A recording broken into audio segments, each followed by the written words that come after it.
Majority Report with Sam Seder. The destiny of America is always safer in the hands of the people than in the conference rooms of any elite. Sam Seder. They are unanimous in their hate for me, and I welcome their hatred. We must guard against the acquisition of unwarranted influence, whether sought or unsought, by the military-industrial complex. The Majority Report with Sam Seder. Ever get the feeling you've been cheated?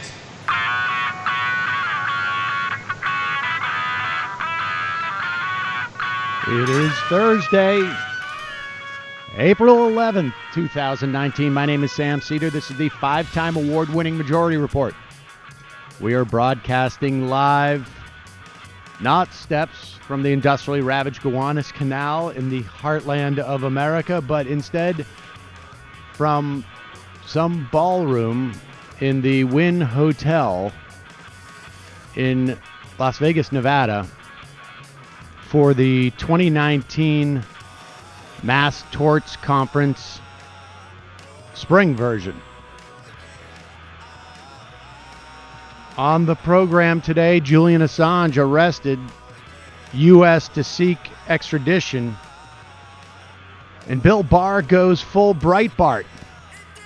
Meanwhile, Sudanese dictator Omar al-Bashir ousted after peaceful protests.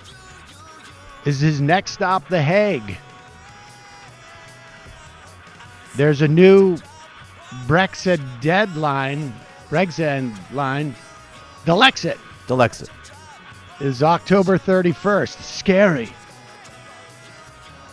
Starting to get the feeling that nobody wants to do that. Meanwhile, Treasury blows off Democratic deadline for Trump's taxes. Speaking of taxes, Republican tax bill works. Twice as many major corporations will pay no taxes this year. And lastly, New York City nurses threaten a strike and win big concessions. All this and more on today's program. Ladies and gentlemen, so I am in Las Vegas for the biannual Mass Torts Conference. We're going to be talking to attorneys who are working on consumer cases. We're going to be talking to attorneys who are working, broadly speaking, in this space, and about what the Trump administration is doing, largely through executive order, but also through executive agencies, to close the doors of the courthouses to citizens, narrow their opportunity to get any type of redress from corporations, and also head off the attempts of trial lawyers to function as a second-order regulatory scheme, I guess, for the private market. So we're going to be talking to all those folks. We're also going to be talking to some advocates for children and for people who have been trafficked and sexually abused, and they're going to be and part of what we're going to be talking about is why they would be here, as they're working a two-track type of situation with legislation that's going on in states to states. We're going to talk to a couple of folks about that in a bit.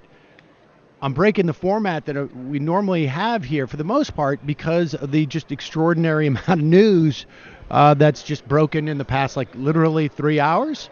And we're going to talk more about this later in the program. But Julian Assange was kicked out of the Ecuadorian embassy in the UK.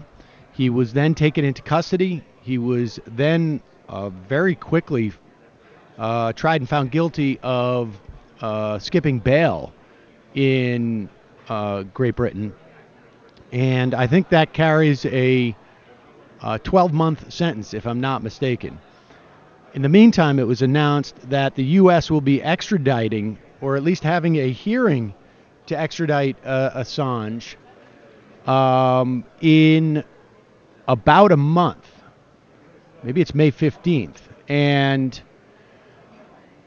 to be clear, the only thing that we know that they are, the grounds in which they are seeking to extradite him is based on I'm not sure when the indictment actually happened, but it was the 2010 actions and his involvement in the leaks that Chelsea Manning essentially provided to WikiLeaks. If you will recall, those leaks included footage of U.S. helicopters, I believe, firing on Iraqi civilians. Right. In addition, it was a massive trove of defense and the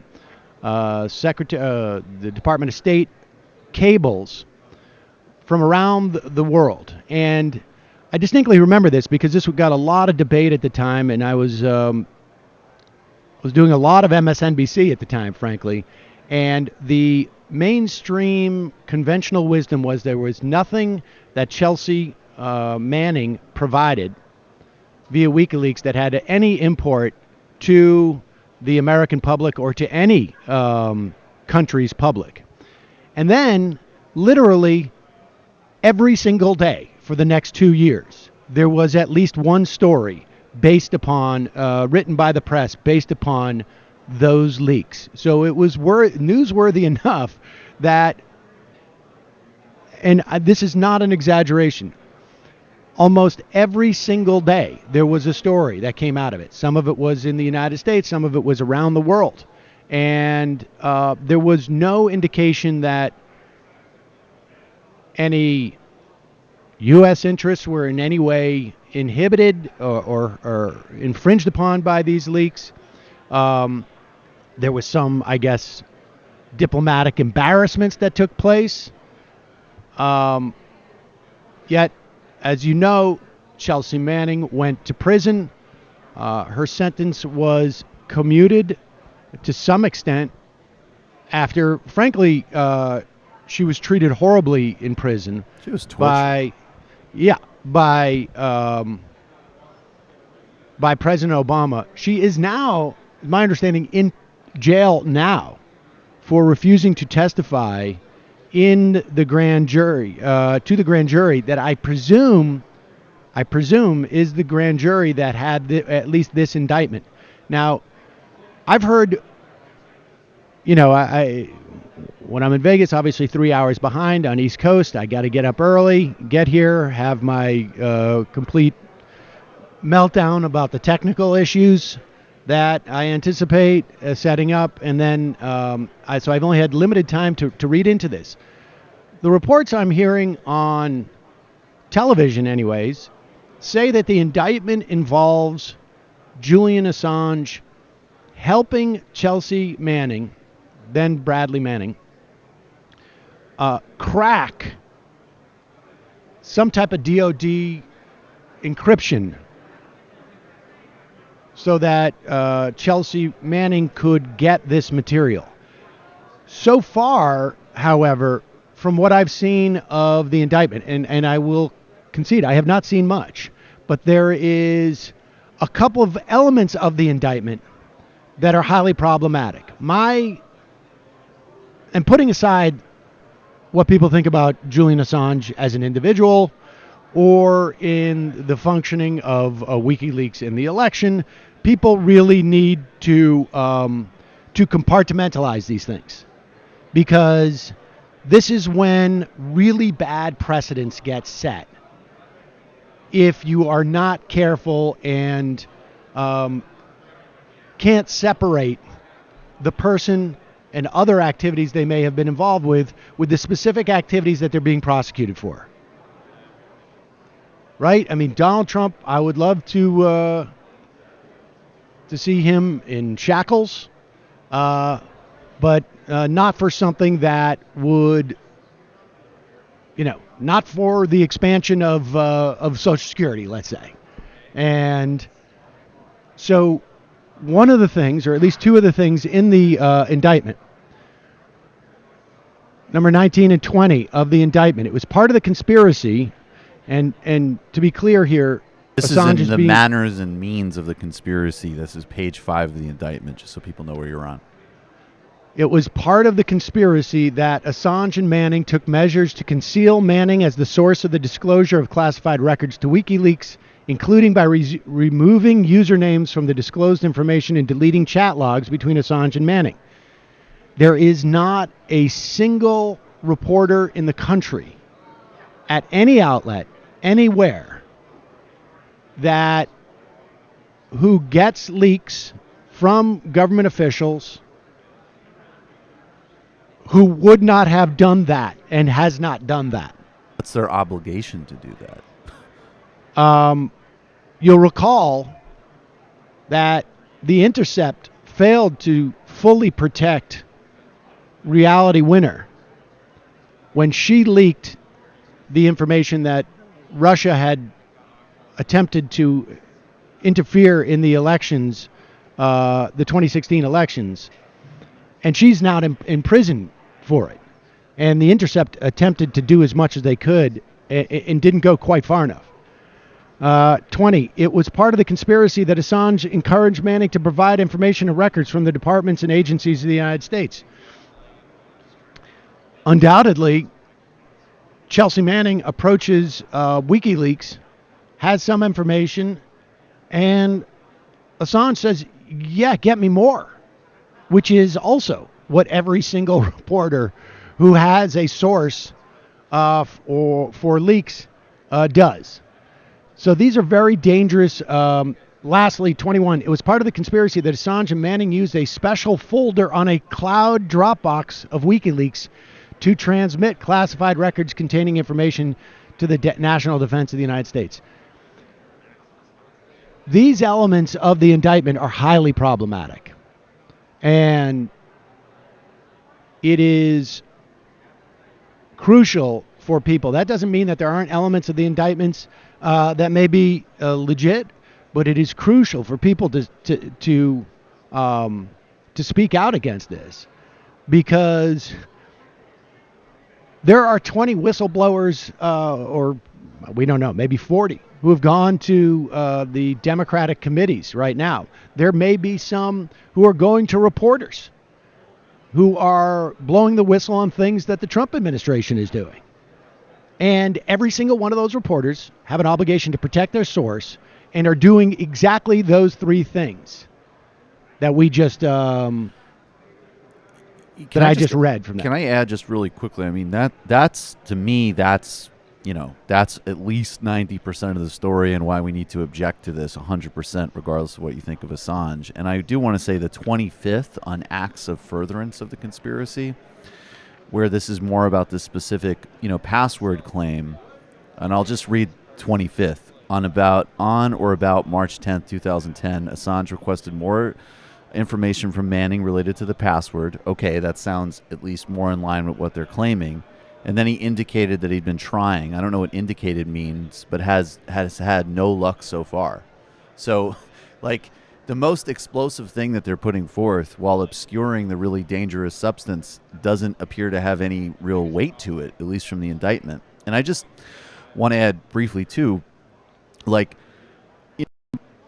I'm very comfortable with WikiLeaks of 2010 and 2011 are very different than 2016. Right. And even if you go, I was just doing stories on Haiti recently, and I had forgotten that WikiLeaks was enormously helpful in exposing State Department, sweatshop lobbying in Haiti. I mean, this was a resource against U.S. civilian casualties and all sorts of corruption across the globe. And we really need to remember the value that they did provide, and also what this reflects, and I'll say it later, about what's happening in Ecuador as well. So this is a big problem, regardless of what you think of Assange. All right, and we will talk more about this as the show progresses. I just want to remind you, this episode of The Majority Report being supported in part by Simple Habit. It's a mobile app that provides massive and a diverse library of 5-minute guided meditations. Majority Report audience can try Simple Habit totally for free for an entire week when you go to simplehabit.com/majority. Simple Habit has over 2,000 guided meditations specifically designed for different parts of your day. just about anything you might be dealing with in life. They have guided meditations for mindfulness, meditations for anxiety, depression, or when you're having trouble falling asleep. Hand raise. Meditations for when you're wanting to overcome procrastination or when you have something important going on at work. Meditations designed for parents. Fortunately, none for blackjack, or at least none that I have found so far. They have meditations made specifically for when you're waking up or your lunch break or when you've just gotten home from work, when you're going to bed. Different people are trying to attempt to do different things with meditation, and Simple Habit is able to cater to just about anyone, regardless of their goals with meditation or how much past experience they have with meditation. The variety of guided meditations on Simple Habit is what sets it apart. They won the 2018 Google Play Award for Best Well-Being App. It's available on iOS and Android, and as a web-based service. Majority Report audience can try it for free for a week by going to simplehabit.com/majority. If you're watching on YouTube or you're listening to the podcast, we will put it in the show descriptions. Simplehabit.com/majority.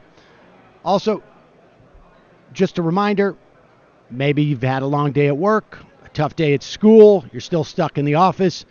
You can treat yourself to the meal you deserve. It's on demand from your favorite restaurant. Restaurants come to you with DoorDash. DoorDash connects you to all of your favorite restaurants in the city. Just use the DoorDash app to choose what you want to eat, and your Dasher will bring it right to you wherever you are. With over 310,000 other amazing restaurants in over 3,300 cities across the U.S. and Canada, DoorDash lets you order from your local go-tos as well as your favorite chains like Chipotle or Wendy's or Chick-fil-A and the Cheesecake Factory. Let dinner come to you with DoorDash. Right now, our listeners can get $5 off their first order when you download the DoorDash app and enter promo code Majority Report. That's $5 off your first order when you download the DoorDash app from the App Store and enter promo code Majority Report. Again, that's promo code Majority Report for $5 off your first order from DoorDash. All right, we're going to get back to the news later in the program, but now I want to welcome to the show Bridie Farrell.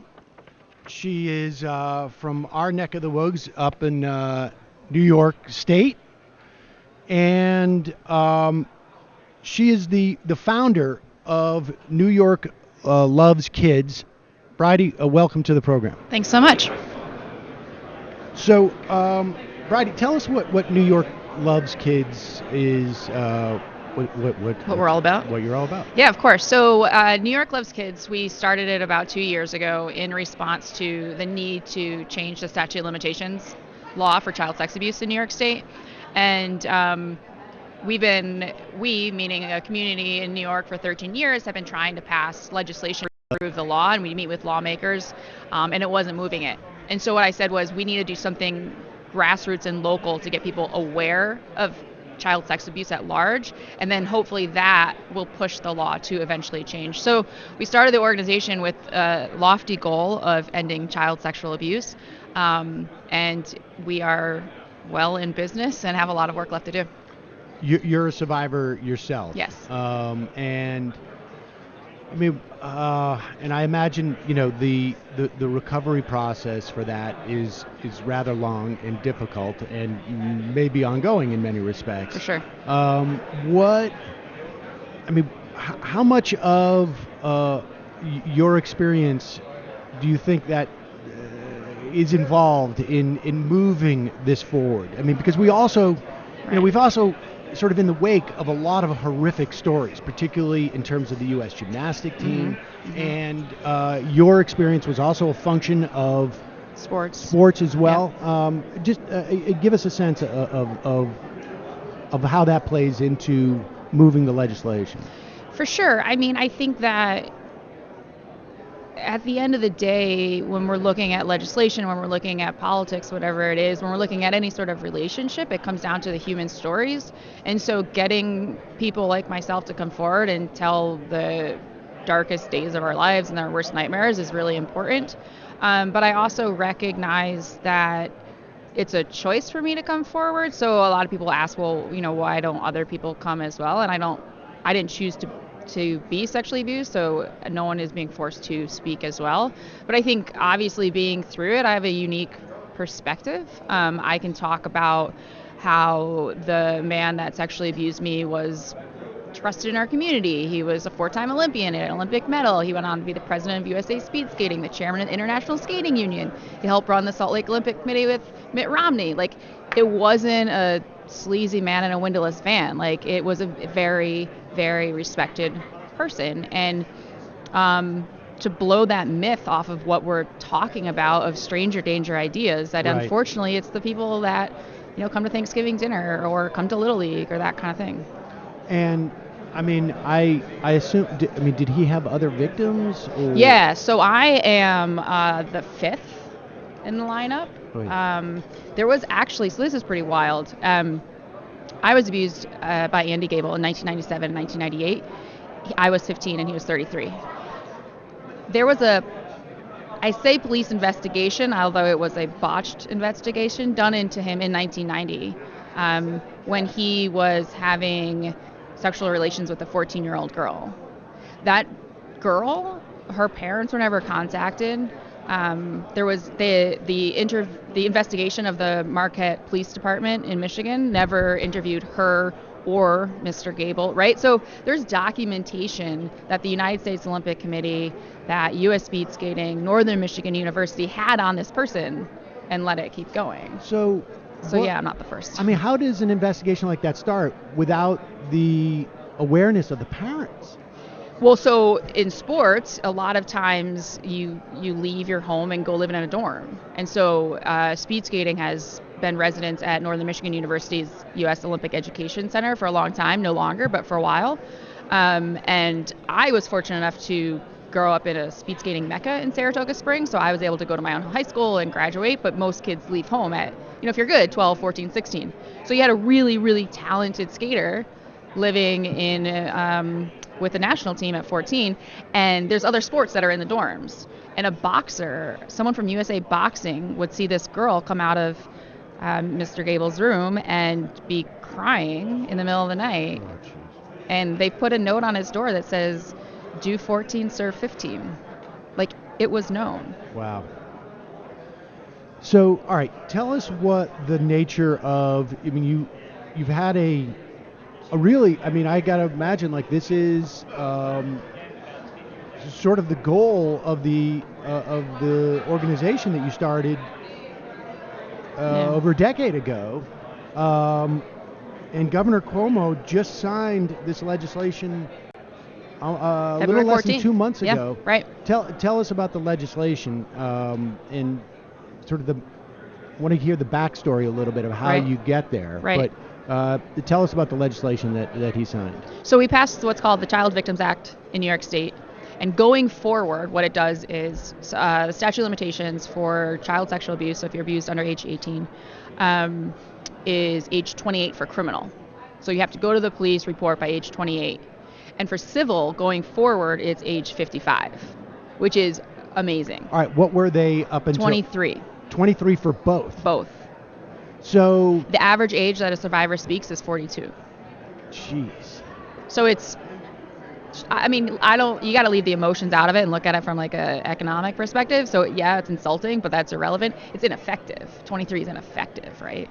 Well, it also, I think, not only is it ineffective in terms of redress for the survivor of abuse, but it also, I would imagine, has a cultural impact to say, like, why can't you, like, it completely underestimates the level of trauma and misunderstands how it is processed by a child in particular. Never mind, I think there's a similar dynamic obviously for an adult, but by a child, it's sort of extraordinary. Well, yeah, so that's exactly it. And I came public with my story 6 years ago when I made a comeback to speed skating. And then I've been talking about this and kind of yelling into the wind, and nothing really happened. And then Me Too happened, right? And there were two pivotal points in Me Too for me. First was Kevin Spacey. So Kevin Spacey picked up a 14-year-old boy at a party, carried him into a room, and laid the boy on a bed and laid on top of him. The boy was able to like squirm, kick, whatever, get out of there, and no additional contact was made. But within a day, like House of Cards was rewritten. Like the guy was out. Right. He fell because he laid on top of a boy. So it was society's like, yeah, a grown man, I think Mr. Spacey was like in his 30s, can't lay on top of a juvenile, 14-year-old, right? And I remember being like, what the hell? Like Andy Gable admitted in the Chicago Tribune this inappropriate relationship, and there's no recourse. And not that I really want him to go down, but he can walk in and coach any kid's soccer team. He can walk in and be a teacher. So there was that.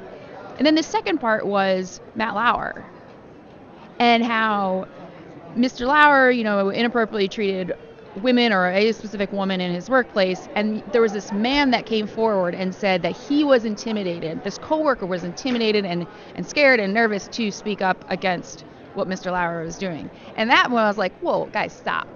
Like, we're going to recognize this man that's not like impacted in this situation at all, is too intimidated to speak up, yet we want a kid to speak up. Right. It's like, come on.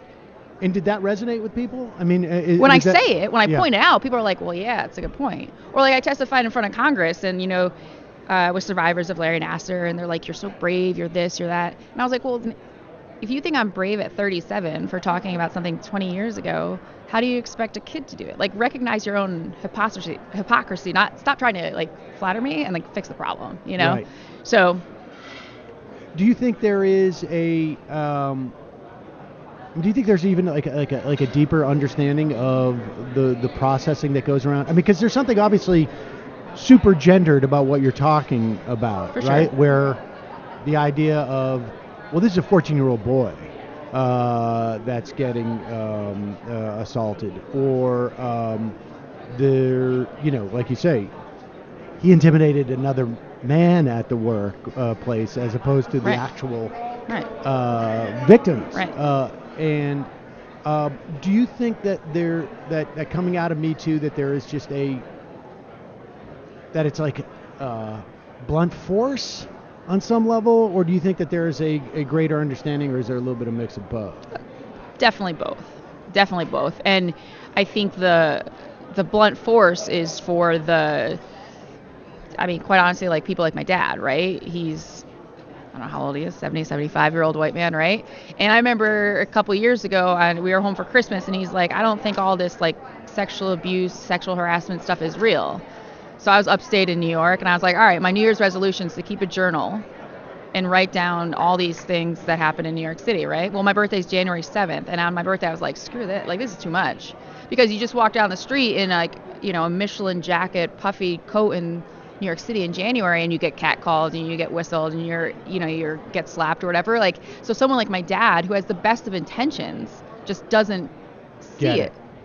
Someone like Biden puts his hand around an 8-year-old boy last week and he said it's okay. It's like, no, he's an 8-year-old boy. Like, that's not okay, right? So that blunt force part, with good intention, that are trying to understand it. So I think that the inundation of women coming forward and being like, not okay, not okay, not okay, not okay, is when a lot of people are like, whoa, okay, maybe this is like really a thing. All right, so in New York State, it is now...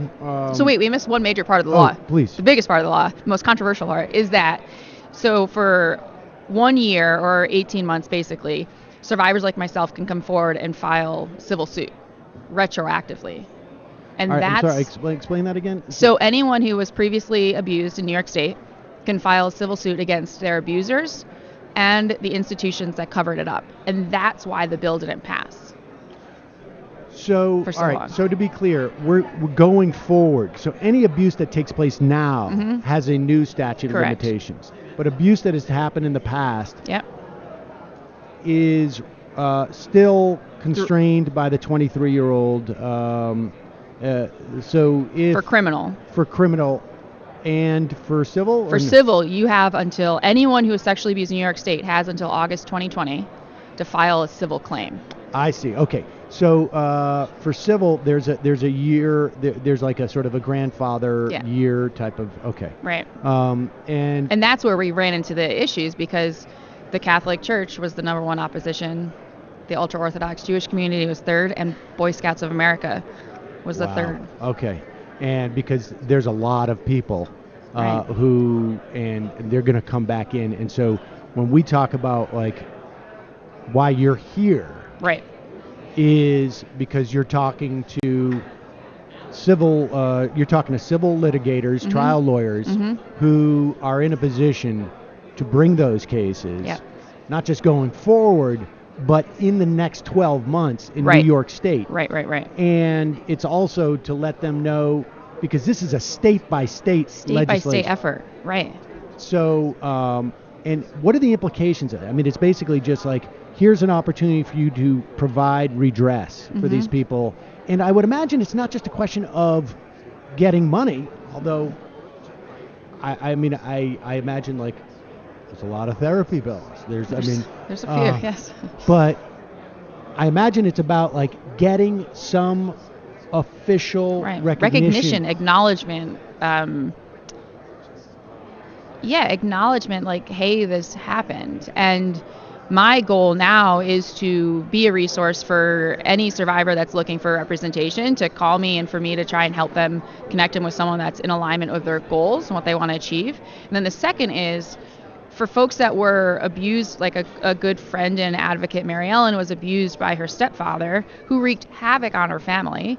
And he lives in he's poor and lives in a trailer park in upstate New York. He has no money, but she wants a $10 check from this guy. But no attorney's going to take that case. Right. So what I'm trying to do is find the attorneys that will have like a pro bono aspect to just be able to take this woman into the court of law and stand across from this guy that, threw such a wrench in her life. I don't want to say ruined it, because we've Right. recovered, had good lives, so there's those two aspects. One, for the people like me that might have a case to not be taken advantage of, and then two, those that don't have a financial case that recognize we're not after some financial amount. It's the recognition or the disclosure of information, or saying someone that comes forward and says, this guy Joe did this to me 40 years ago. Well, that makes someone else say 30 years ago, 20 years ago. That makes some kid be like, it's still happening.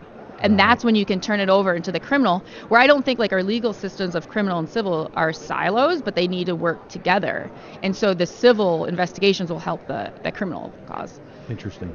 Well, Bridie Farrell, the organization is New York Loves Kids, and I imagine now you're starting to think about how you expand this and take this to other states. That's exactly it. I was really focused on just New York because, sure, that's where my abuse happened. I grew up in New York, all that stuff, but more because New York, the political system in New York is an interesting one, and if you can do it there, you can do it anywhere, kind of thing. Right. And so to have a solid law passed in New York, which we did when Andrea Stewart-Cousins came in to lead the Senate, and then looking across the country and be like, where are they protecting pedophiles over kids? And we'll go in there and help survivors regain that voice. Did this law pass basically because the IDC Yes. was destroyed? And Okay, so 13 years we tried to, I've been involved for 5 or 6, but people have been trying to pass this law. It was never voted on. It was never brought to a vote. Senator John Flanagan would not bring it to a vote. Wow. I've met with nearly every member of the legislature. He wouldn't meet with anyone. He wouldn't meet with a survivor from his own district. Wow. Yeah. Well, congratulations, and folks can go to, what's the website? nyloveskids.org. nyloveskids.org. Thanks so much for your time Thank today. you. I really appreciate it. Of course, thank you. All right, folks, and joining me now is going to be Dr. Brooke Bello. Yeah, bello, like molto bello, Italiano. Molto Bello, and she is the founder of More to Life. More to life, More to T-O-O. Life. And tell us about this organization. More to Life is an international award-winning anti-human trafficking, sexual violence prevention agency with headquarters in Sarasota. We do work around the world, and we have 4 offices throughout Florida. We're also known for restorative justice, reduced demand education, which is court-appointed courses for those who violate purchase. Individuals have to go through our course and so on. And we work with victims from age 5 years old and up. And finally, we're a part of something that the Attorney General Pam Bondi approved a couple years ago, the Open Doors Outreach Network. So we work in 32 counties with a network. And so, all right, so your organization does a lot of stuff. Absolutely, and I do a lot of stuff as a Google Next Gen leader. There's a lot of stuff that we do related to tech, related to litigation and law, related to legislation. So, what are the sort of I mean, you're here at a conference full of trial lawyers. What is your the story that you're going to tell them? I have 3 sessions and a book signing. The first session is with Geoff Rogers and Kevin Malone. Kevin Malone is former general manager of the Dodgers. He's a man of honor. And I think when you think of mass torts, you think of negligence, you think of strict liability, and you think of intentional negligence. And so in the area of human trafficking and all of the root causes, all of those things play a part. So we're going to talk about the false necessity bill, which has a lot of ramifications related to lawsuits now based on strict liability or negligence. We're going to talk about reducing demand, since men are over 90% of the purchasers, and the United States is the world's largest producer of child porn.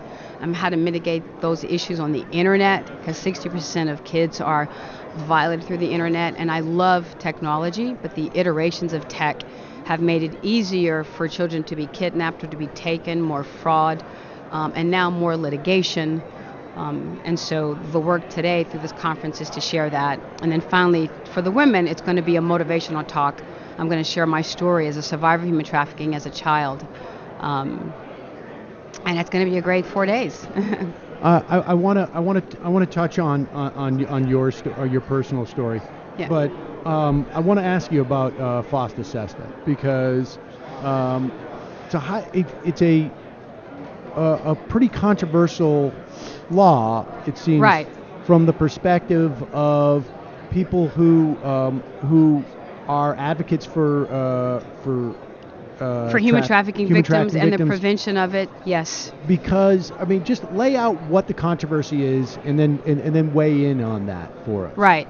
Your name's Sam, right? Yes. So Sam, thank you for having me this morning in Las Vegas. I as a part of World We, signed on to the legislative bill, but I think there needs to be amendments because it was the only way to see it through. But I don't believe we can legislate our way out of human trafficking, and I also don't believe that it's really good to necessarily sue companies like Salesforce or Google or Facebook. It really depends, because the iterations of tech were so fast. Proving negligence, I think, is difficult. I think that has to happen in schools with prevention, but when we think of the Communications Decency Act, right, we think that online sort of companies were immune, but now they're not, based on false assessment, which is a positive. But with net neutrality rolling back in the future of work, it's going to inhibit our ability to be online affordably in the future. And so I think we have to sit down with big tech, like Google, like Facebook, and talk about prevention and disclaimers and safe use, rather than make it able for them to sue, because to prove that they understood or knew is hard, and it Right. wastes money on the side of nonprofits that have to go into court. It also wastes money on the side of big tech. And so I think that bill, which I'm for, also needs some amendments. What of the argument that in preventing, in the prevention of advertising, Right. for sex workers, that it prevents advocates for trafficking victims for actually tracking down those victims? This will sort of make it that the It does, Sam. I see what you're saying. It really has a way of sometimes inhibiting our propensity or ability to locate victims, Yes. in addition to their traffickers and purchasers, because now they're going underground and rings can become stronger. This is true. I think that, our new app, Coming Home, kind of mitigates that globally, because victims always have a place to be able to reach out and get resources and help. That's why I think the bill needs to be amended, and we actually have to sit down with big tech. I was with big tech. I was in Venice Beach last week at Google, and we had some really great speakers. We're there at Google to learn how to solve the world's problems through tech, and in that sense, we're able to ask questions and say how we feel. I think that if we're able to sit down, because they're already 20 years ahead. We're talking about AI and VR. And how it affects human trafficking, how it affects, social problems, how it affects poverty. And most people don't even have a VR set in their house. And Silicon Valley and tech is past where that is. They're 30 years in the future. And so we're not going to legislate and sue our way out of the mess and the violence of human trafficking.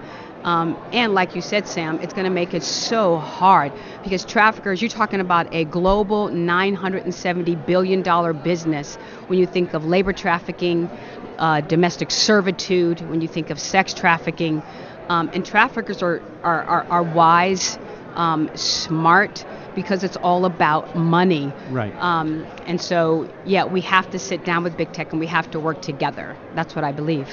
And so you don't have the worry that some in your community have expressed in terms of how difficult it'll make to help those folks. I mean, because and maybe we can dovetail this in with your experience. Mm-hmm. But my sense is from what I've read and talking to sex workers.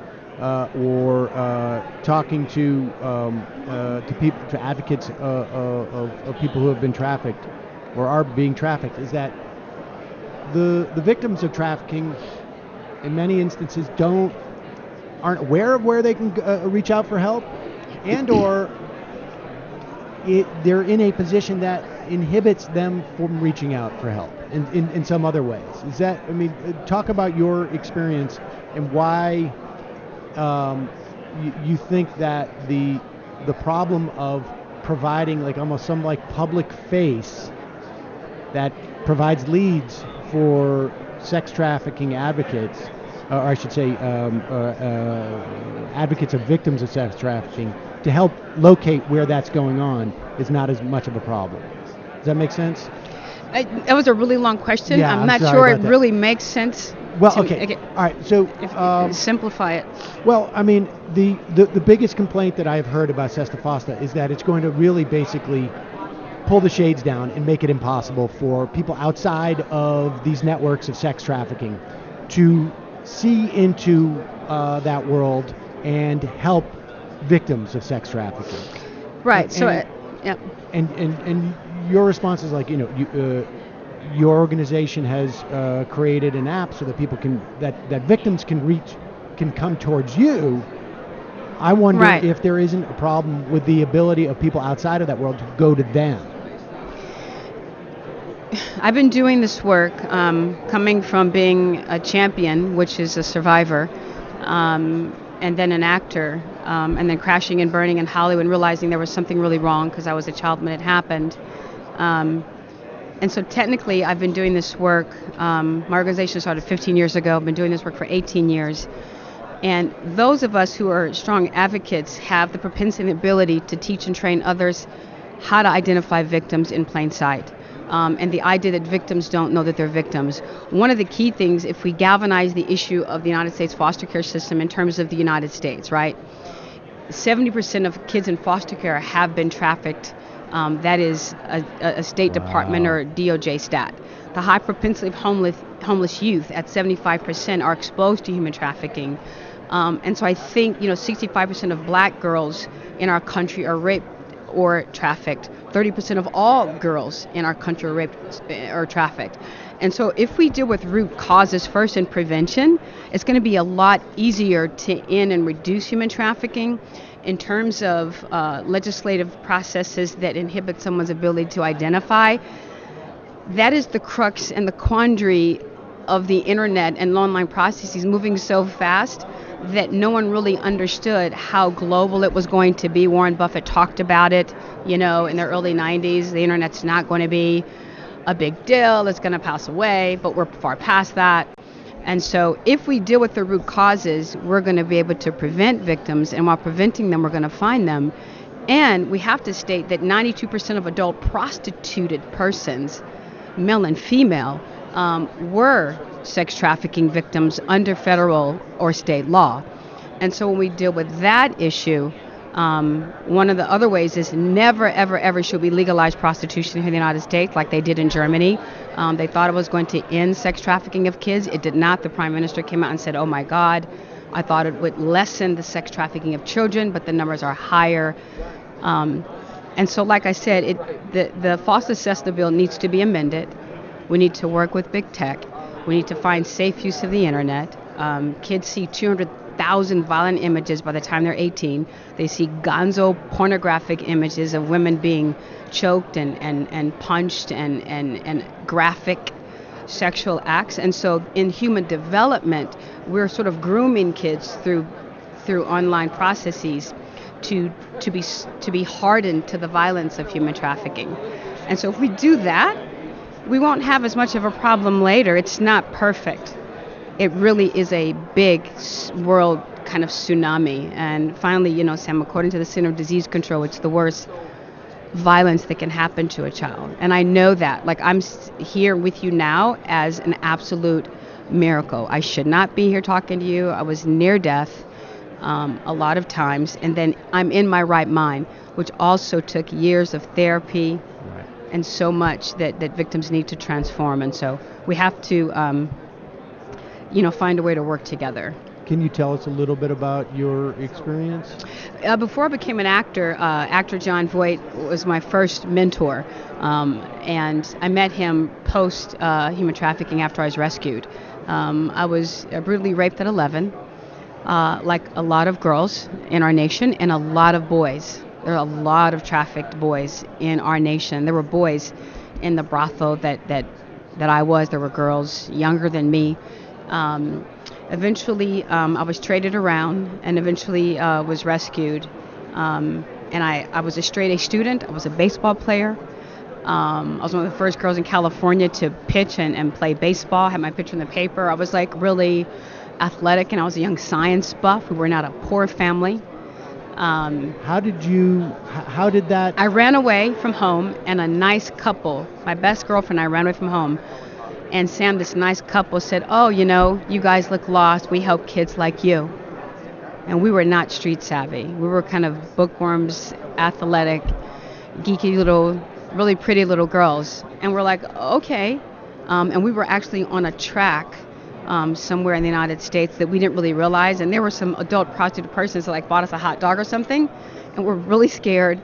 And we really wanted to go home. But our parents didn't. They thought we ran away. So when I called Mom, she just started screaming and yelling, and you're going to get in trouble, and the cops are going to come after you. You ran away, and I didn't know how to tell her what happened to me.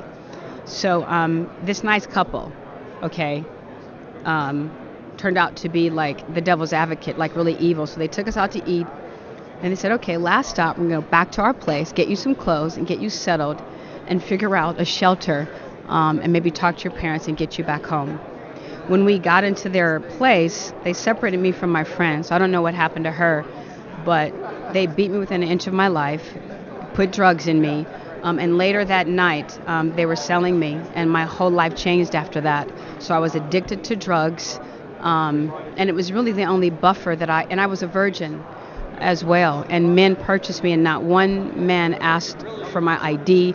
No, these men looked like, my best friends, like dads, and they just thought that I wanted to be there, and so I was in a room. There were 15 men in the room, being passed around the room, being repeatedly raped, and that is, just a small part of my story and the story of so many other survivors and victims we work with. And I think one of the most profound things when I think of the Kavanaugh case, or I think of gymnasts, when people say, why don't girls tell, why don't victims tell, why don't boys tell? Because when you're young in human development, you think that the bad things that happen to you and around you are your fault. You think it's your fault when your parents divorce, let alone when you're raped. And that's what they drill into you. And we become what we see over time. And so I too thought it was my fault. And then I met Jon Voight. He ended up taking me to Whoopi Goldberg's house. I was really shocked, and I tried to sort of fake my way into nothing ever bad happened to me. And then in Hollywood on sets, I would sort of have triggers and crash and burn. And actually, that's not a place at first to make a ton of money as an actor, as I did, because the exposure to drugs and sex and the inability to say no and not knowing who I was really affected who I am. And so I kind of galvanized some faith in God, I think, and I know for sure, and moved away, bought a house, and started More to Life. Oh, wow. And then the journey of healing began, which too long of a story to tell you now. I'm sorry for what you went through, and that's Thank you, Sam. Incredible. And I'm part Jewish, black and Czechoslovakian Jew, and I think that the issues of bigotry in our nation, racial issues, criminal justice, from all of these things, when I was sold from Vegas to New York to LA, and I'm in Vegas now, they call me Little Muyan. And so I was sold because of the color of my skin. And there were other little girls that were sold because they had blonde hair and blue eyes. And it was racially, and they always got more money for girls that were blonde hair, blue eye, and then me next. And so depending on that, there was racism even within human trafficking. And so it's just, as a registered independent, we really have to come together. I had this conversation with Joshua Dubois, with some of the individuals from the Ways and Means Committee recently. We have to come together across party lines to combat and prevent this issue. What is your ask, or what are you hoping to get from these trial lawyers here? I think one thing is a lot of pro bono support for our survivors. The other thing is there are actually more men here at this conference. The women are outnumbered. And I love that because it's rare that I can walk into a room as a champion for human trafficking and see a room full of men. And all of my work deals with mentoring male youth and working with men in prevention. I'm not a feminist. I'm actually an equalist. And I think in order to drive this issue home, we have to talk about the legacy of fatherhood.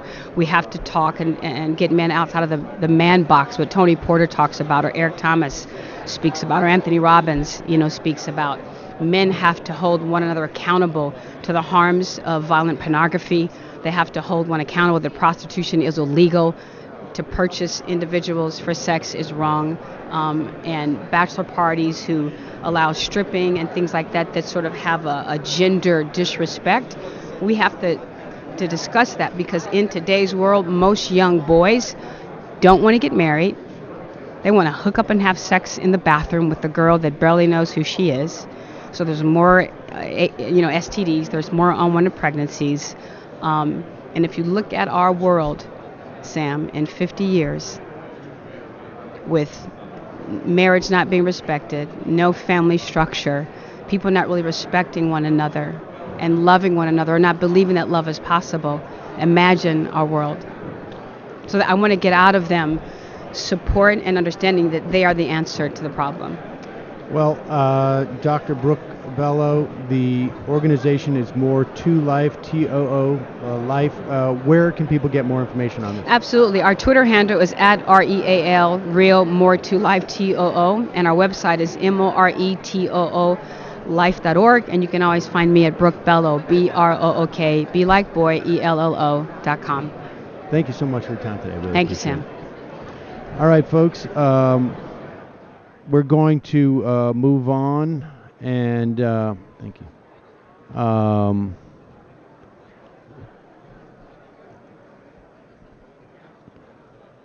And we're going to be talking to an attorney in a moment. We're taking a photo.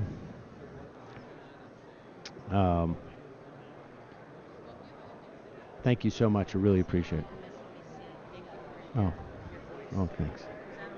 Yeah, we're still live now, so it's okay. All right, we're going to continue on. That was it's quite an amazing journey she has been on. But now We're going to change the pace a little bit, talk about some consumer litigation, I guess this would fall into. Troy Bauk Yeah, Troy Bauk with Love and Papantonio is joining me. And Troy, you're working on a case, and this is a little bit of, I should just, tell our audience, there's a lot of, we're dancing around here a little bit in terms of going from topic to topic.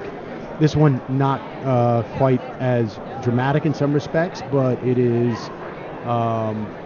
more aligned, I think, more typical of what we see in cases that we're talking about at this conference, dealing with really what I think probably constitutes corporate malfeasance to some degree. Yeah, that's right, Sam. Tell me, this is a case about 3M earplugs. Correct. Yeah, 3M. Basically, the case originated when a company called Moldex out of California brought a key tam action, and a key tam action is like a whistleblower suit against 3M. And in the key tam, just to be clear, is specifically deals with fraud that has been committed against the U.S. government. Is that right? That's correct. Okay. Yeah. And so there is, and just explain to us, because there's actually sort of, I guess, private whistleblowers are incentivized to blow the whistle on private entities that are defrauding the U.S. government, and they get a portion of the recovery. Is that? That's correct. Okay. That is correct, Sam. And in this case, the company that actually was a competitor to 3M discovered some evidence that 3M had allegedly, and their predecessor, Aero Technologies, had falsified some of the original testing of the combat arms version 2 earplugs that they were selling to the U.S. military. And so they took that information, filed a key tam suit. And now, how does a competitor find out that their competitor basically committed fraud in terms of testing these things? And well, that's a really interesting story, Sam, because in this case, 3M is quite litigious, and they want to protect their market share for earplugs. And so what they did was they brought a suit against Moldex out of California, because Moldex had a competing brand of earplugs that was competing with 3M and Aero Technologies Combat Arms version 2 earplugs. And when I say 3M Aero Technologies, the reason why I'm saying those two companies together is because in 2007, 3M bought out Aero Technologies. And so Aero Technologies was the company that originally invented that Combat Arms version 2 earplug. So you have Moldex was out there. They were going to start marketing to the military and had started marketing to the military. So 3M filed a lawsuit against Moldex saying, hey, you guys are infringing on our patent. And so I don't know what they were thinking at the time, but it later turned out that, in fact, Moldex wasn't infringing on their patent at all. It almost appeared to be malicious prosecution, and that's in fact what Moldex had brought a charge or a claim against 3M, saying, hey, we don't believe we're infringing. In fact, you guys are trying to maliciously prosecute us to keep us from selling our earplugs. And so when that was pending, they started doing some depositions. And during those depositions to that initial lawsuit, they started discovering, hey, wait a minute here, something's not right. When we look at 3M, Aero Technologies Combat Arms earplug, it doesn't look like it was ever tested properly.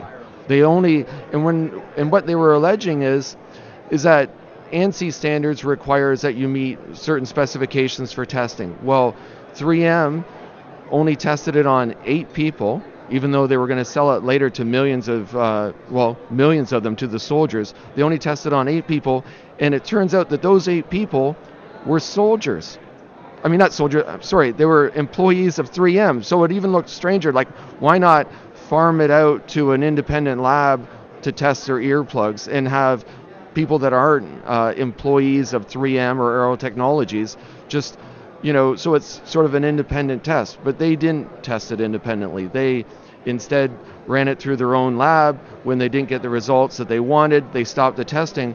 But the allegation is that they certified it as being as meeting the specs that the military wanted. And the military ended up buying them. And so they purchased millions of them from 2003 all the way through to 2015. Wow. And those millions got assigned to basically every service member going through basic training in the U.S. Also, if you were in Iraq or Afghanistan, you were also being issued these combat arms earplugs. So these earplugs are theoretical. I mean, I presume are so that when they're firing their arms, obviously it's incredibly loud. We all see images of people at a range wearing major head gear sets, and obviously you can't do that in combat in the same fashion. So that's pretty stunning. I mean, there were a lot of stories of, if I remember correctly, particularly during the Iraq War, of suppliers of military gear that were cutting corners. Some instances, I think there were stories about Kevlar vests, and so for 12 years, 3M is selling these earplugs based to literally hundreds of thousands, if not millions of, hundreds of thousands of combat, of people who are either in combat or in training, which presumably is just as problematic. Correct. Having tested it on 8 employees. So in what circumstances were these tests? Just like out in the backyard of the 3M plant? And that's what we don't know yet, Sam. We don't know if it was done in sort of a room in one of the offices at 3M or Aero Technologies. We simply don't know. And the reason why we don't know is that all the documents in that initial litigation have been sealed. And so we've just got bits and pieces. And so, but what we do know, however, and there's no mistake about it, is that 3M ended up paying $9.1 million to settle that key TAM action. Okay, and so who is the plaintiffs in this situation? Like, who are your clients? The plaintiffs are service members who served in the military in various branches between 2003 and 2015 and actually used the Combat Arms version 2 earplug. And you might think, well, how would they honestly know what earplug they were using? Well, the earplug itself is such a unique looking earplug that it's really unmistakable. It's the only earplug that's double-ended, dual-ended. One half of the earplug is yellow. The other half is olive green. Some people describe it as black, but it's actually an olive green color. And it's very short. And it's made for you stick the yellow end in. If you were going to basically be out on patrol and you want to hear someone sneaking up behind you, that's the end with the little hole that runs down the center. Or you stick the green end in if you're, let's say, being transported in a helicopter to a different part of the desert. And so, because that end is what they call steady state, so it's going to protect against that constant noise, or it's supposed to protect against that constant noise. But what we see statistically is that during that same period of time, the number of service members that have got hearing loss or tinnitus has just escalated astronomically, right? And tinnitus is when you have like a ringing in your ear, right? Yeah, if you think about it in the old days where you would listen to a record and after the song stopped playing, you'd make that sort of scratchy noise. And that's that sort of ringing or scratchy noise that just doesn't stop. Is it tinnitus or tinnitus? Well, and that's a good question because I think the actual pronunciation is tinnitus, but almost universally people pronounce it as tinnitus, right? So we use it interchangeably. And how did, if this is all sealed, how did, tell me the process of what happens here. So you get wind that there's a key TAM case. You don't know the details. but you see the broad outlines. Yeah, and that's a good question, Sam, because in July 2018, the Department of Justice, they issue a press release, and the press release was, about a page and a half, and it really outlined sort of the overall gist of, hey, you know what? We intervened in this case. We're going to protect our military service members. This shouldn't be happening. And they basically listed all the allegations that we're now pursuing. And as a result of that, the government had 3M pay $9.1 million. So that doesn't seem like very much, to be honest with you. I mean, how much money did they make off of these? It is not very much, and we see that over and over. Do you know how much? I honestly don't, because Sam, we haven't been able to get the documents yet. We have to go through the whole legal process, get into discovery. We're going to ask to see all of those things, and then we'll have a better idea later on. I got to imagine a contract to provide those amount of earplugs for 15 years has got to dwarf $9 million. I mean, it sounds to me like this is just like the cost of doing business for them. I mean, it just sounds like it's part of their overhead. Yeah, and in fact, it probably did. It'll be really interesting when we see how much they did make selling these defective or allegedly defective earplugs to the military. And but it's also equally interesting to me to see how many of our service members actually still have these Combat Arms version 2 earplugs just stuffed away in their possessions at home. And so they've been bringing them into us to say, yeah, these are the ones I wore. And because at the time, the military, they issued a little plastic box, and the little plastic box attached to your sort of lapel on your shirt, and it was meant to put your earplugs in when you weren't using them, right? So they're always available to you, and that basically kept them together, and it's working out. Do you know how many military potential clients there are? I mean, do you have a sense of what the numbers are of military personnel who are using these devices ostensibly to protect their ears? And we think the potential pool could be up to 1.5 million service members. It's a lot of people, because when you think about it, there were a lot of troops placed in Iraq and Afghanistan during that period of time, and there was a big surge, and so all those service members over there and back in our own country were all issued these earplugs. Wow. So what are the next steps? You're going through the documents, you're trying to establish some of these facts. Yeah. How do you access those documents that have been sealed in a case like this Ketam case? Well, this past week, the latest news was that the JPML, the sort of panel of federal judges that decide where the litigation, this mass tort litigation, is going to be situated, they chose Pensacola, Florida, the home of Levin Papantonio, our firm. And so that's going to make you pretty happy. You're not going to be traveling so much. It makes us very happy. We've got a great judge, Judge Rogers, and so, but the MDL just got formed, so we are going to have, MDL is the multi-district litigation. That's correct. Okay. Yeah, and basically, it's not just going to be our firm, it's going to be many firms working together to pursue this case on behalf of the American service members. We just explained the dynamics of a multi-district litigation. It just basically means that the case that you're bringing in, and this is a federal case out at a federal court. Correct. In Pensacola,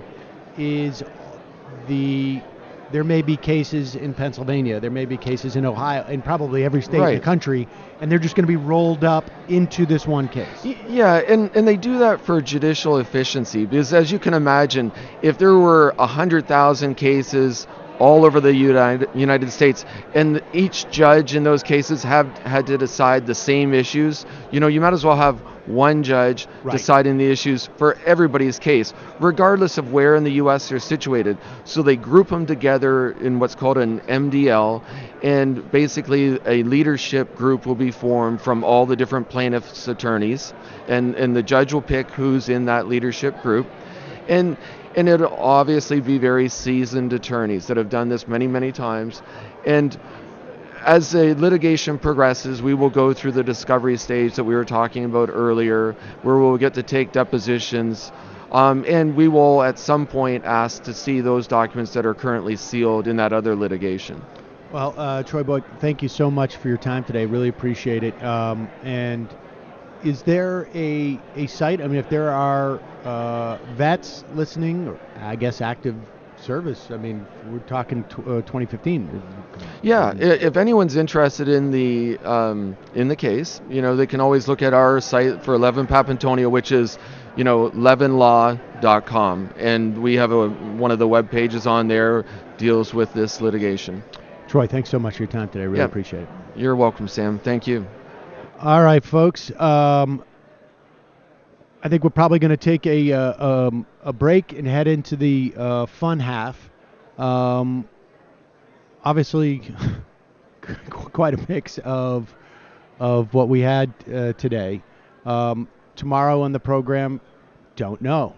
Basically what I do is I go out and talk to different attorneys and see what cases might have, some broader policy implications, or give a better understanding of the corporate mindset. I mean, the idea that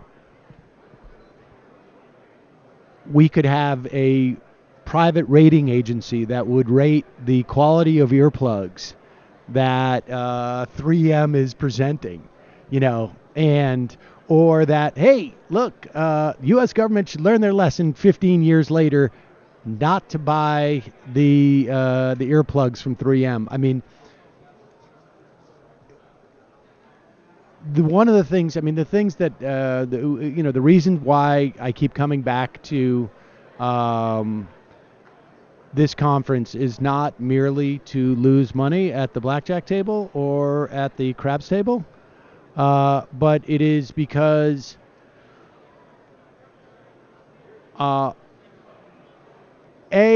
you can see the depths of corporate malfeasance here. These are the people who professionally expose it, dig through it. Every time I talk to an attorney here, the idea that we need severe regulation on corporations in a myriad of ways is reinforced. Also, the function that these lawyers play in our society is when you are in, and frankly, it's during the Obama administration, obviously was much better on this than the Trump administration, but still highly problematic. When you're in an era where there is a sense that we need to deregulate corporations, these trial lawyers end up being a second sort of order bulwark against the deregulation, and they also, in many respects, they function as a sort of like a deputized posse, and you see this administration, has packed the courts with right-wingers. They're going to do so more. The implications of that directly impact individuals' ability to sorry, someone just came over in the middle of the broadcast to take the coffees away. The ability of people to go to courts and get redress against corporations. So I think we're going to have an opportunity to talk to more people about that tomorrow, and some other specific cases we'll be looking around for. But obviously a big news day too. So we're going to take a quick break, head into the fun half, talk about the news, and maybe update on how I'm doing at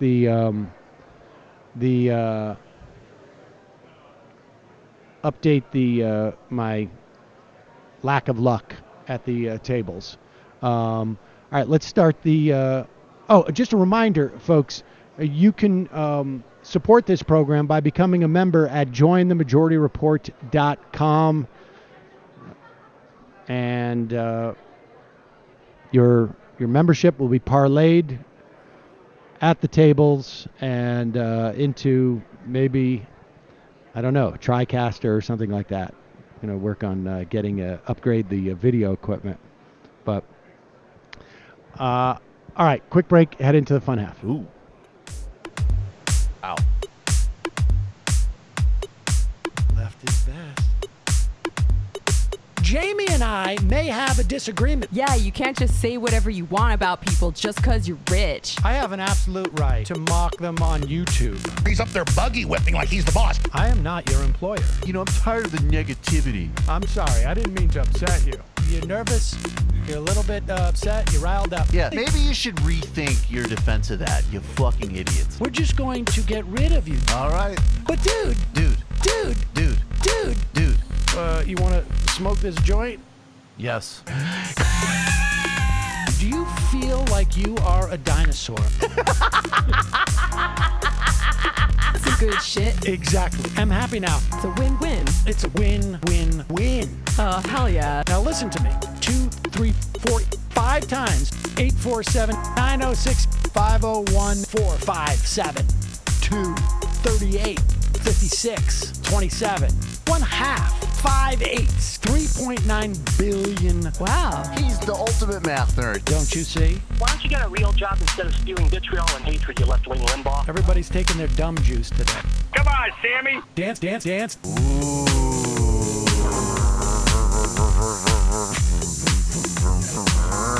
Rand Paul. I had my first post-coital scene with a woman. I'm hoping to add more moves to my repertoire. All I have is the dip and the swirl. Fine, we can double dip. Yes, this is a perfect moment. No.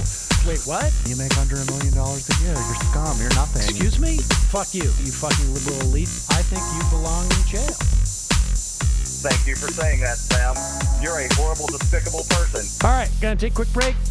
I want to take a moment to talk to some of the libertarians out there. Take whatever vehicle you want to drive to the library. What you're talking about is jibber jabber. Classic. I'm feeling more chill already. Good. Donald Trump can kiss all of our asses. Hey, Sam. Hey, Andy. You guys ready to do some evil?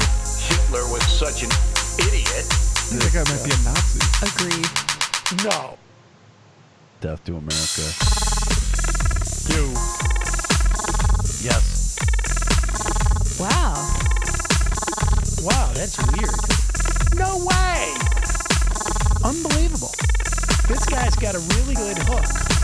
Throw our hands up. Wow. But Sam, I gotta get off. No worries. Let's. I want to just flesh this out a little bit. I mean, look, it's a free speech issue. If you don't like me... Hey, shut up! Thank you for calling into the Majority Report. Sam will be with you shortly. All right, we are back. The fun half of the Majority Report. Maybe I should... Can you isolate my my image? Can I change the... Can you... what do you want to isolate? Well, do we have like a lot of empty space on the video I feed? think Brandon can maybe figure something out. All right. Let's just run the footage of Julian Assange being walked out of the Ecuadorian embassy. This is from earlier this morning. I guess my times are all screwed up, but this is this morning, and as of now, he is facing 12 months in prison for skipping bail in the UK. He is facing an extradition proceedings that are supposed to happen in about a month to the U.S. for an indictment that came out of I believe, the Virginian U.S. Attorney's Office. Not 100% sure about that, but and the indictment includes, or ostensibly is involving Julian Assange helping Chelsea Manning break into the DOD encryption that allowed Chelsea Manning to get those documents that he then, she then passed to WikiLeaks. Look, and I haven't had a chance to read the indictment carefully, but a lot of that aspect of it seems a little bit thin. The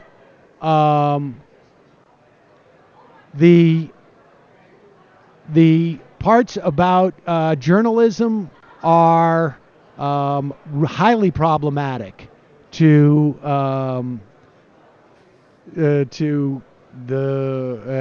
my ears, and so here is that footage.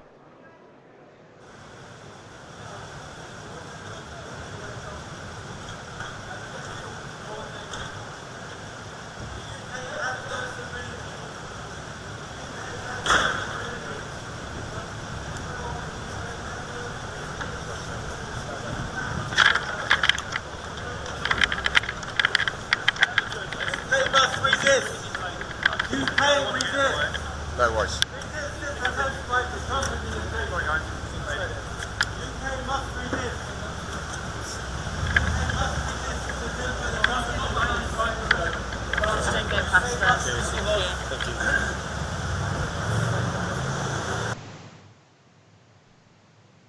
So, okay, sorry about that.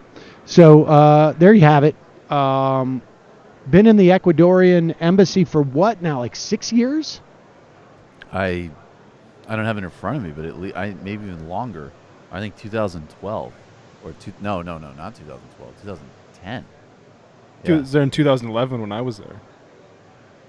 So it's been I guess 7-8 years. And Matt, will you turn down the sound on that computer? And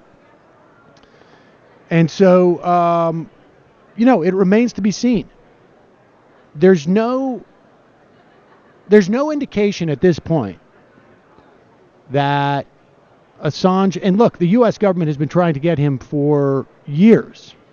And it's really important, as we said in the first half of the program, that people separate their feelings for him as an individual, their feelings for him in terms of WikiLeaks' role in the 2016 election. Really, people need to focus on the specifics of this indictment because it is highly problematic for journalism. And to be clear, to say that WikiLeaks is not a journalistic enterprise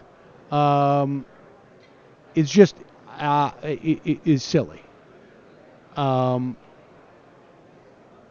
the extent that we want to err on that, we should have a wide margin. An exceedingly wide margin, yes. I mean, look, there are people who consider what we do on this program to be journalism. And I don't know if and I don't really spend a lot of time thinking about it, am a journalist per se. I do know that certainly at times on this program, I practice journalism. I interview people. What I do with people sitting down here is what reporters do when they write a story. They talk to experts. We aggregate the news. We report basically on reporting that has already taken place, and we do opinion journalism. But certainly, one of the functions of journalistic outlets, one of the functions of journalism is to disseminate information from whistleblowers. And so if we start going down the road where people decide, because of other issues they have with individuals or institutions, that is not journalism, we are setting ourselves up as a society for bad things.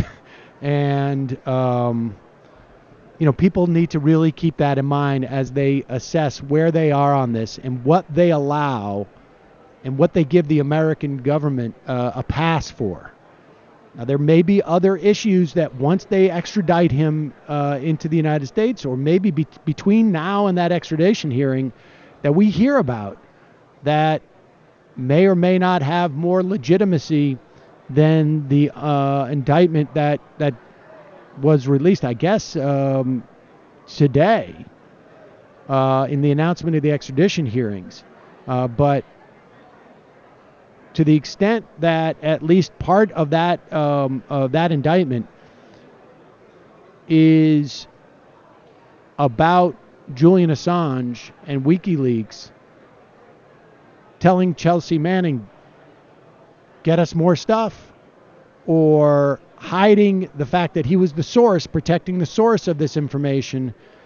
I mean, folks really got to be up in arms about this. Yeah, this is a threat to journalism of every kind. I agree completely, and that is the real story here. I mean, everything else besides that, in my view, is secondary. But I also, if we have a minute, I just want to also highlight the dimension of this, of how this reflects on Ecuador. So, Rafael Correa, who was the pink-tied, left-leaning president who gave refuge to Julian Assange, has said that this is a crime against humanity and an embarrassment. And, maybe that's hyperbolic, I don't know, but I do know that the current president of Ecuador ran as the successor to Correa on the same political party with the same political agenda, and is completely reversed.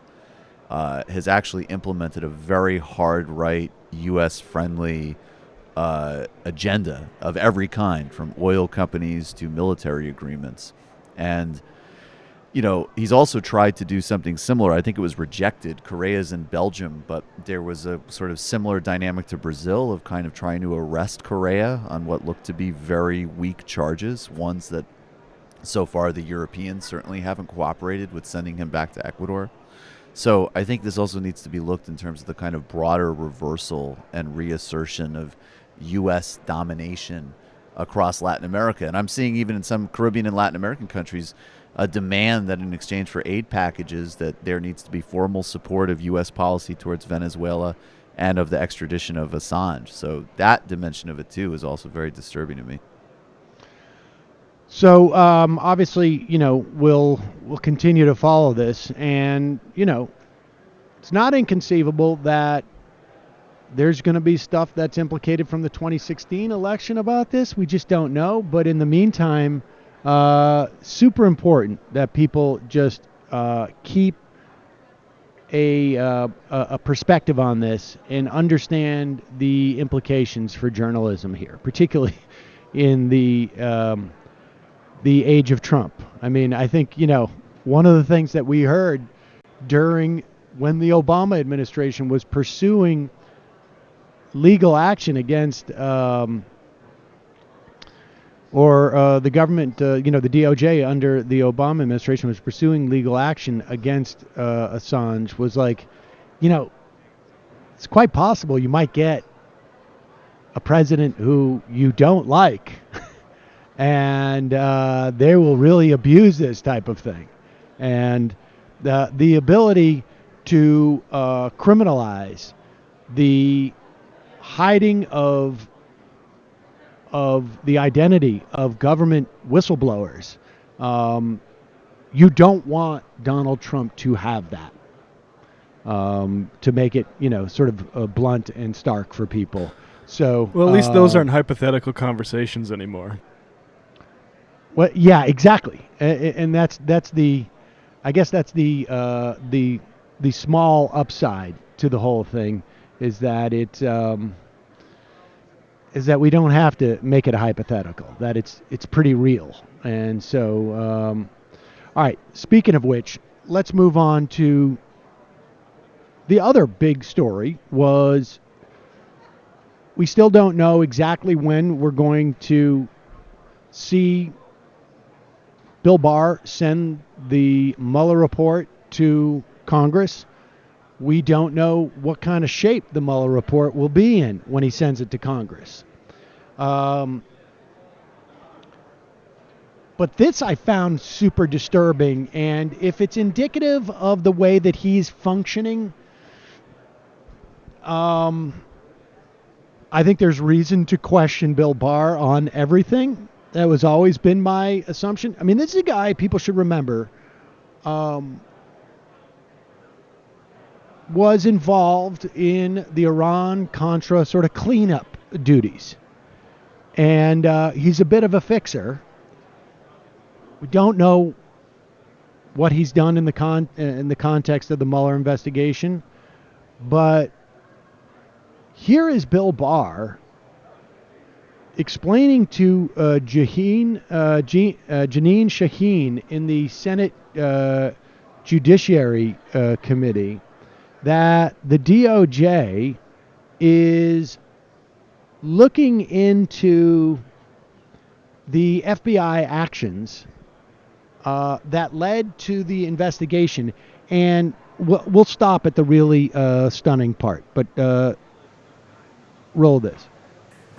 News just broke today that you have a special team looking into why the FBI opened an investigation into Russian interference in the 2016 elections. I wonder if you can share with this committee who's on that team, why you felt a need to form that kind of a team, and what you intend to be the scope of their investigation. Yeah, as I said in my confirmation hearing, I am going to be reviewing both the genesis and the conduct of intelligence activities directed at the Trump campaign during 2016. A lot of this has already been investigated, and a substantial portion of it has been investigated and is being investigated by the Office of Inspector General at the department.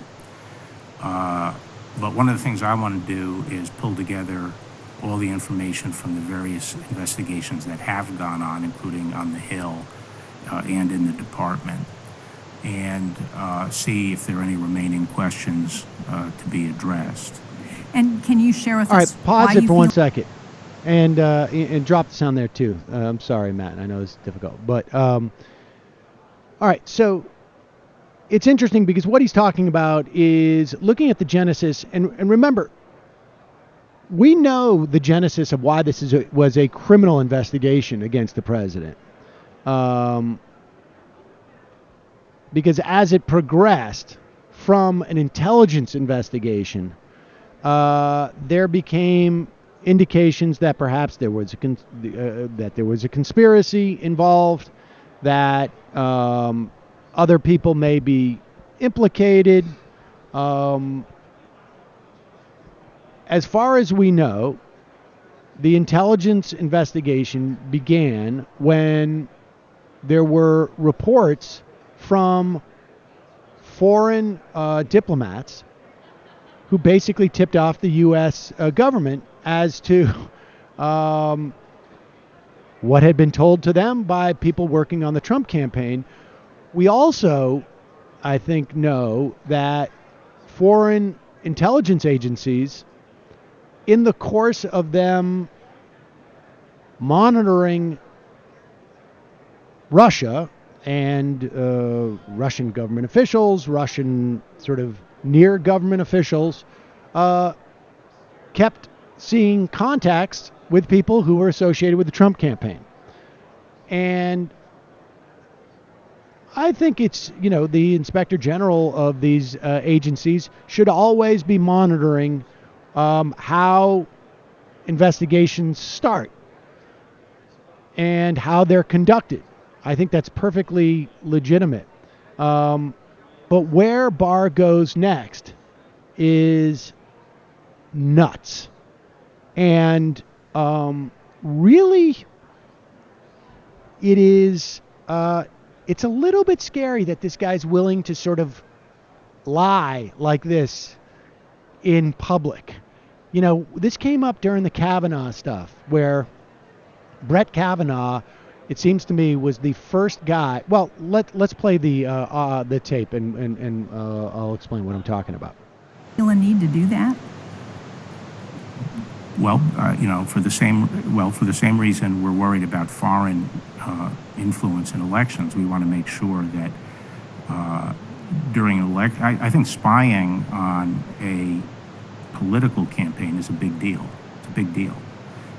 Generation I grew up in, which was the Vietnam War period, people were all concerned about spying on anti-war people and so forth by the government. And there were a lot of rules put in place to make sure that there's an adequate basis before our law enforcement agencies get involved in political surveillance. I'm not suggesting that those rules were violated, but I think it's important to look at that. And I'm not talking about the FBI necessarily, but intelligence agencies more broadly. So you're not suggesting though that spying occurred. I don't. I guess you could. I think spying did occur. Yes, I think spying did occur. Well, let me. But the question is whether it was adequately predicated, and I'm not suggesting it wasn't adequately predicated, but I need to explore that. I think it's my obligation. Congress is usually very concerned about intelligence agencies and law enforcement agencies staying in their proper lane, and I want to make sure that happened. We have a lot of rules about that, and I want to say that I've said I'm reviewing this. I haven't set up a team yet, but I have in mind having some colleagues help me pull all this information together and let me know whether there's some areas that should be looked at. And I also want to make clear, this is not launching an investigation of the FBI. Frankly, to the extent there were any issues at the FBI, I do not view it as a problem that's endemic to the FBI. I think there was probably a failure among a group of leaders there at the upper echelon, and so I don't like to hear attacks about the FBI because I think the FBI is an outstanding organization, and I think Chris Wray is a great partner for me. I'm very pleased that he's there as the director, and if it becomes necessary to look over some former officials' activities, I expect that I'll be relying heavily on Chris and work closely with him in looking at that information.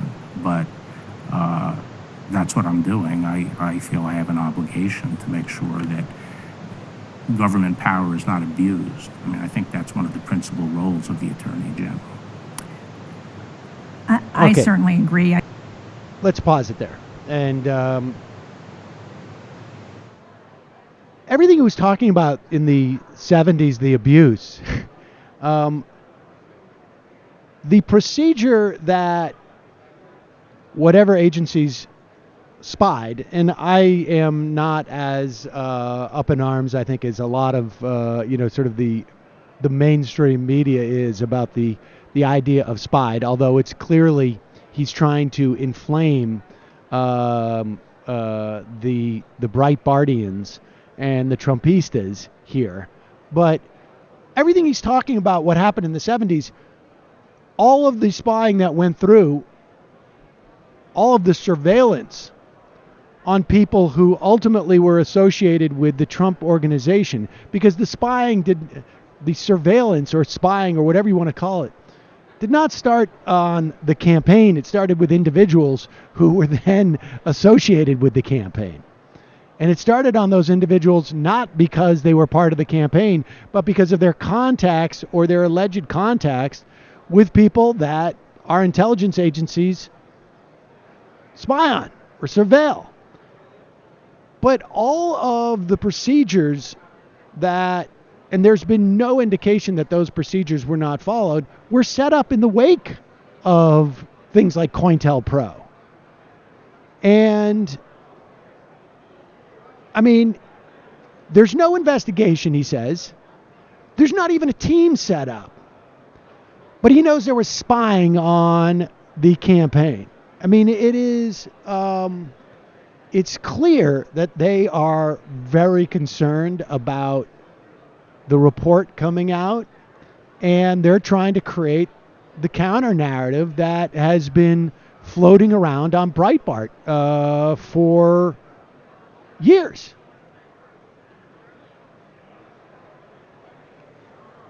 It's pretty stunning. And it makes me just a little bit of concerned about Bill Barr. I don't think he's really the fair broker, the honest broker that maybe he was made out to be. I'm just getting that sense.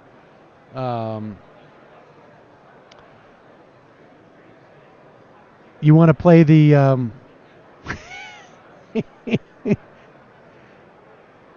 oh my God. Did you just send me a tweet from Jimmy Reefer? No. That was meant for the back channel. Oh, I see. All right. What should we do? Should we do the Dave Rubin question? I feel like you need to weigh in on that. Yeah, I think you're going to need to weigh in on this. This is, I think, a very, very disturbing day in the history of ideas. You fill me in on this. What's going on? You don't know about this. Is this the video that we got from a listener? About the question, the final confirmation that as far as the exchange of ideas between you and Dave Rubin goes, that Dave not only supports regulation, he's literally shutting down the market. So we got George Soros to fly one of our foot soldiers out to one of his events, I think in Connecticut. University of Connecticut. Yeah, and the Huskies. Yep. And do we know who the individual is, or maybe we shouldn't even say their name? Yeah, I don't know. It's a college student. Yeah. Just It's a useful asset. A useful asset, a patsy, part of the Parallax Corporation. We call him Regressive 210. We created this regressive bot in the laboratory, right? Down. Exactly. You will ask this dumb man a question. If you are ever in a Majority Report headquarters, as you pass the commissary, you will see that on the left, there's a series of doors that say top secret, no entry. This is where we program our assets with a series of slideshows that then we send them out into the world and activate them by, sometimes it's basically along the lines of telephone, where we either send them a text message or actually call them and activate them by reading them a Robert Frost poem. Yeah, they're the first robots programmed to react only emotionally. That's right. They are so completely incapable of reason or rational analysis. Yeah, it's just all we have to do is just read them a very sentimental Robert Frost poem, and then they go into effect. And so let's see. Birth. And apparently last night, was it, or 2 nights ago? 2 nights ago. Is it Storrs, Connecticut? I think we unleashed one of our sleeper cells, and this is what happened. My first one is to Dave Rubin. When are you going to debate Sam Seder on the Majority Report? Oh, I'm not going to debate Sam Seder on the Majority Report. Yeah. I appreciate your honesty. A question to... Do you notice how our robots are trained not only to be extremely emotional, but they also have like Jew snark? Right. They're super polite. I appreciate your honesty. You're punking out. I like how Rubin's voice sort of dips when he has to say, "Well, I'm not going to debate Sam Seder on the Majority Report." I think he was trying to do a sort of yawn, is what that was. Yeah, like, he was trying to give you like these guys. I'm tired. Whatever. I don't even care about those guys. It really just honestly doesn't matter. There you go. So it's an improvement at least. He is able now, we've established, he can say the name, the Majority Report, and my name without melting. And soon maybe we'll be in a position to have an exchange of ideas. But I will tell those sleeper cells who are, of course, under our power And any sleeper cells that are not under our power, we encourage that type of behavior and appreciate it was done in such a polite manner. And I think the next obvious question is, why do you keep claiming that leftists will not come on your show to discuss ideas when you have been offered one and refuse to have him on? Specifically, Sam Seder at the Majority Report, say the words. I don't know. I'm interested in ideas and. Now, I wonder what Charlie Kirk was thinking. Like, what if Charlie Kirk said, like, well, I was able to debate him. What's wrong with you? We talked about this yesterday, and it was funny because Candace Owens did like a good disdainful laugh, and Charlie Kirk kind of leaned back and just kind of smirked. And, you know, the bottom line is, like, I think pretty objectively, you know, he took an L from debating you, but, like, Dave Rubin could not do what Charlie Kirk did. Like, it's impossible. He's not going to be able to, like, Charlie Kirk is, I think he's completely wrong on things. Of course, but he's read But he has read stuff, and he has synthesized all the talking points. He manages to not find self-negate. Like, if he was to say, hey, you know what really sucks? Building regulation. He wouldn't immediately go to, like, it's like when they tell you, like, where to put the wires next to each other. Who needs that? I mean, it is when I just contemplate, like, you know, I think Charlie Kirk is a smart guy. Sure. And I think I think they're both grifters, but Dave Rubin I feel like is really running away from himself all the time. Charlie Kirk, I think, is sort of drifting towards something and finding himself. Rubin has found himself, and he's worried about what he sees. Where that self is a void. Oh, no. And he's running away what is the from word? himself. I'm kind of a little bit confused, but, well, I think to be more generous, I just think that Dave exists, like, purely on the ideational plane. So let's move on. We've dedicated enough Dave Rubin time today. Have we though? Probably not, but we can always come back to him. And it takes some IMs here. I've got the IM machine here. If I can, here we go. Bronze Plan. What's an example of a comedian you find funny who has bad politics? Norm Macdonald. I can't quite establish what his politics are. I don't even know, to be honest. Whatever. I don't know. Howard Stern. Howard Stern has some bad politics. So I like him. Is he a comedian? I think you could count Howard Stern. I think it is Norm. I mean, Norm does some tweets where it's sort of paleo-conservative. Wait, are we really just sticking to stand-up comics? Oh, well, I mean, I don't know. He's just the easiest answer for me because I think he's hilarious. But he'll tweet some things every once in a while. It's like, oh, what websites are you reading? There's tons of people who have politics I disagree with that I think are super funny. So, but Norm's very funny. Norm. I don't think comedians are funny, so it's hard for me to. Yeah, Sam can't enjoy comedy anymore. Yeah, Sam goes, I can't. I saw it, but comedy is historic. It just doesn't age well. It's true. Comedy does not age well. Except for Woody Allen. He's my favorite, but I can't say it anymore. Woody Allen, I don't think ages that well either. That's almost like the foundation of my assessment of that. So I don't know. I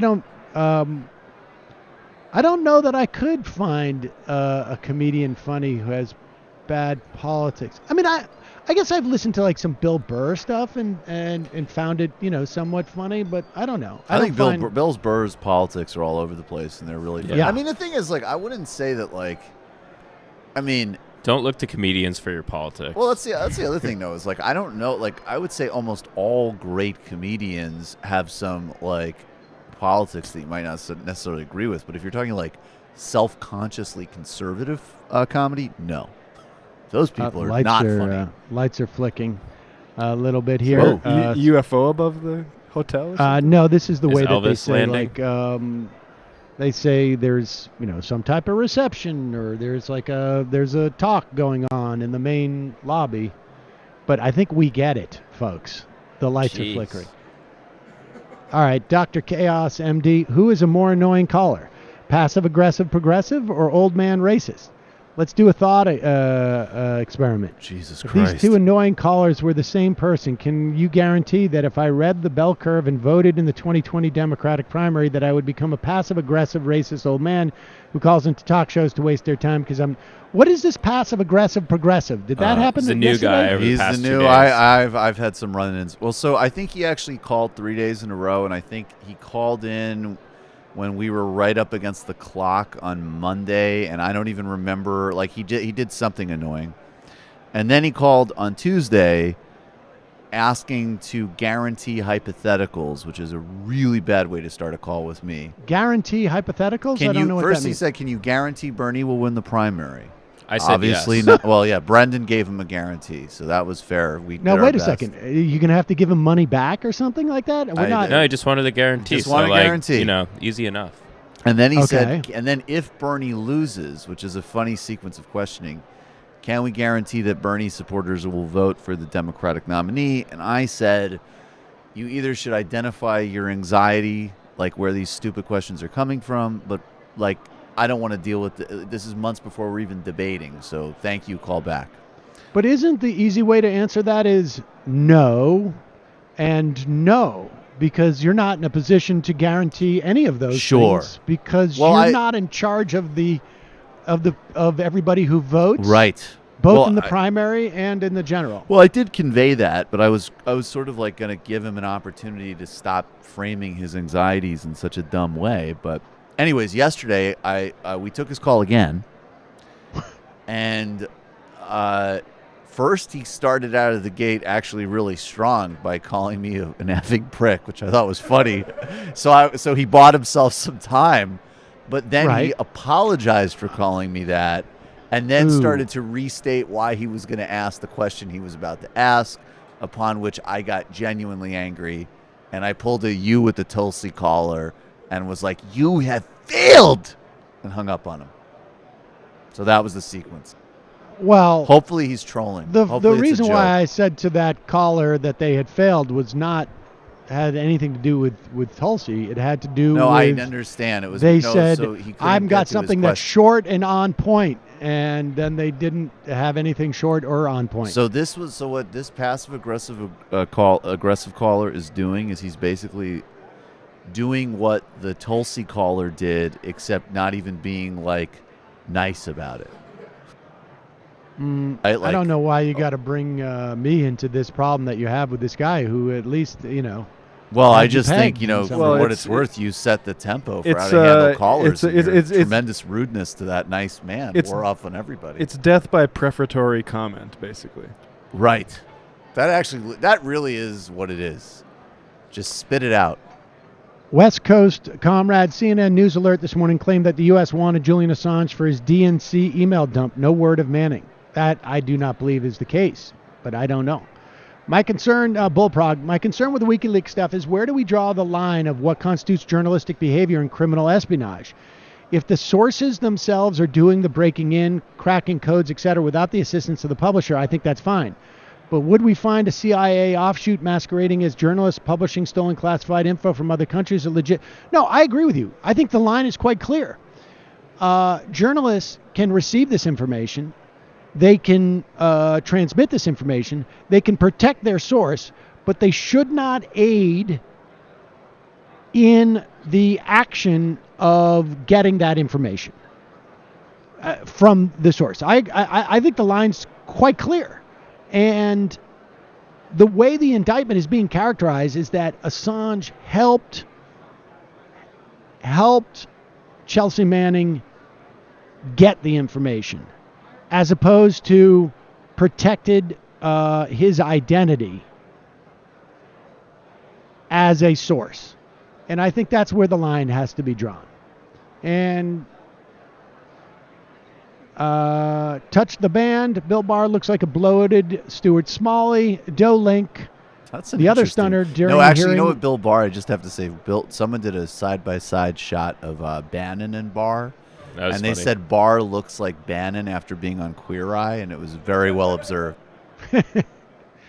Dolink, the other stunner during the hearing was the reference to Barr's client as Donald J. Trump. Neither he nor any questioners refuted that to say the U.S. citizens are his client. He acted like the presidential attorney, not ours. The investigation Shaheen mentions, isn't that the Nunes-driven effort? Yes. I missed the part. I haven't seen all of the hearing, and so I missed that part about him saying that Trump is his client. But the Department of Justice in no way is Trump his client. Trump has White House attorneys and personal attorneys, and the Department of Justice is supposed to be independent, and that's highly problematic.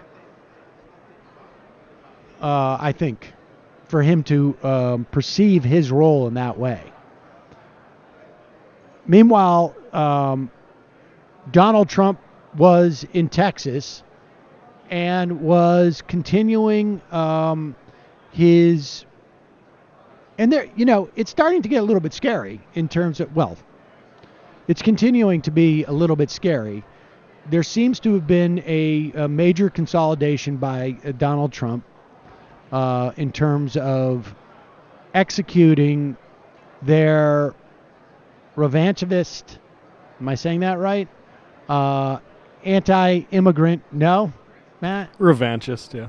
Revanchist anti-immigration policies and demonizing those immigrants. Here's Donald Trump in Texas. I guess it was a round table, presumably near the border, where Trump is now lamenting that we have posse comitatus in this country, essentially. Here it is. I'm going to have to call up more military. But our military, don't forget, can't act like a military would act. Because if they got a little rough, everybody would go crazy.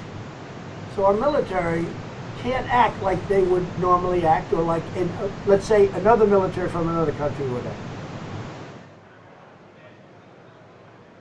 act. He is upset that our military can't rough up immigrants. What other militaries are doing that on their borders? I mean, any ones that we want to emulate particularly? I can't imagine.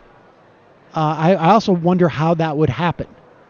Like, are we going to send our military now into Mexico to rough up immigrants? It's just an incursion, folks. Are we going to have the military, despite the Posse Comitatus Act of, what was that, like 18, I don't know. I guess it was post-Civil War, 1880, 1870. Are we going to rescind the Posse Comitatus Act and allow our military to rough up immigrants who come in and look for refugee status? That'll teach them. Just a stupid law, Posse Comitatus. Posse Kuna Matata. Posse Kuna Matata, folks, and it's a big threat to our security. You can't have a country. You can't have a country. You got Posse Doing Posse Comitatus. Comitatus. Posse Comitatus. It's It not really a does country. feel like Stephen Miller is now his chief advisor. It's not a country anymore. He's teaching those janitors from high school. It's pretty stunning. Meanwhile, Donald Kinda Trump... reminds me of Beria in a way. Of who? Well, not the but they're just the KGB head under Stalin, Beria, who, like, in addition to all of the crimes he committed politically, was found to basically personally be a serial killer. Anyways, there's some Right, it's my side job. Yeah. I try and make the personal political. Great. It's like, I embodied the change I seek in the world. Here's Donald Trump, also in Texas, claiming that the Paris Accords, which are woefully One-sided. not up to the task of dealing with the climate crisis that we are facing, but a decent first step that the Trump administration has pulled out of. Here he is claiming that the Paris Climate Accord meant no more drilling for oil and gas. We were just going to stop it. It's weird because the Paris Accord still exists. There's a lot of countries signed on to it. We had signed on to it. We were drilling more than we ever had been when Obama signed that accord. And he wants to open up ANWR, which is has been a long time issue in this country, which is a part of Alaska that is basically a major reserve. It's unclear to me whether oil companies actually even are terribly desperate to get in there or whether there's any oil, but he wants to open it up because it's just one of those signifiers for the right. Here he is at that same, or I guess it's still in Texas. In 40 years, we finally opened ANWR in Alaska. I don't know if you like that. Yeah, you like that, Jim. You like that. Little competition. We've got to give them, George, we have to give them a little competition here, right? But that was something, I don't know if you know, that they've been trying to get that approved since Ronald Reagan. Ronald Reagan tried it. They all tried to get ANWR done. And I had it in a plan. I was close to getting it done. Then I didn't like somebody or something that somebody did. I said, let's take it out of the plan. Why should we do it? Then a friend of mine who's in the oil business called, unrelated, didn't have anything to do with it. He says, is it true that you're going to get ANWR? And I said, yeah, I can get it. I don't know. I think I'm not going to, though. They don't appreciate it. They don't appreciate it at all. He said, oh, that's too bad. Because, everybody from Ronald Reagan all the way up to you couldn't get it done. I said, really? Oh, I called up. Put that back in the plan. That was just a competitive thing, right? Put it back. Wait, you don't think these shoes look good on me? Okay, let's lock up every immigrant in the country. Like, how insane has things gotten now? Well, that is actually, whatever. Obviously, most of it was ridiculous with Omarosa, but I don't remember where this clip was, but it might have even been on that reality show she was on. That's how ludicrous things are. But she was saying, she was expressing a lot of anxiety and, sure, she's a sociopath, but whatever, it's her intentions are secondary. But she was saying, this terrorism of immigrants, it's like he's about breaking records. Right. That's it. That's all he cares about. So if that means a record number of families destroyed, that's a record. It's obviously the same mentality. I mean, I'm kind of curious, who the people who almost saved ANWR for us by not being stroking enough of Trump's ego. They saved this major piece of ecology because they didn't say that Ivanka was hot or something. Right. They didn't stay at the Trump Tower. They didn't stay at the Trump Hotel in D.C. I heard they went to the Hilton, so I was like, forget it. They went to the Hilton, and all of a sudden I'm feeling like John Muir. Sorry. You've heard it before. Records all over the place, and that will continue, and then some because of what we did. Right.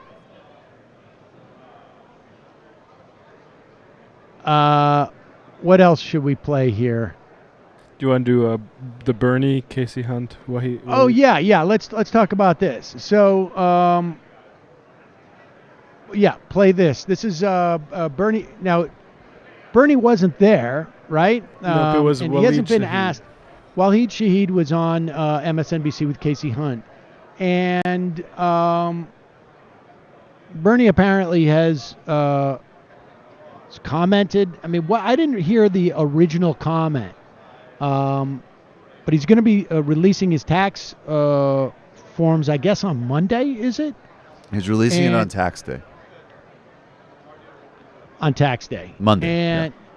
And And there's indications that his taxes are going to reveal that he has, I don't know if he has like $1 million cash in the bank, but that he has assets, it appears to be about $1 million or maybe more, that he may be a millionaire. I don't know. But here is Casey Hunt asking Waleed Shahid if that undermines the premise of his running, which is, well, let's listen to this exchange.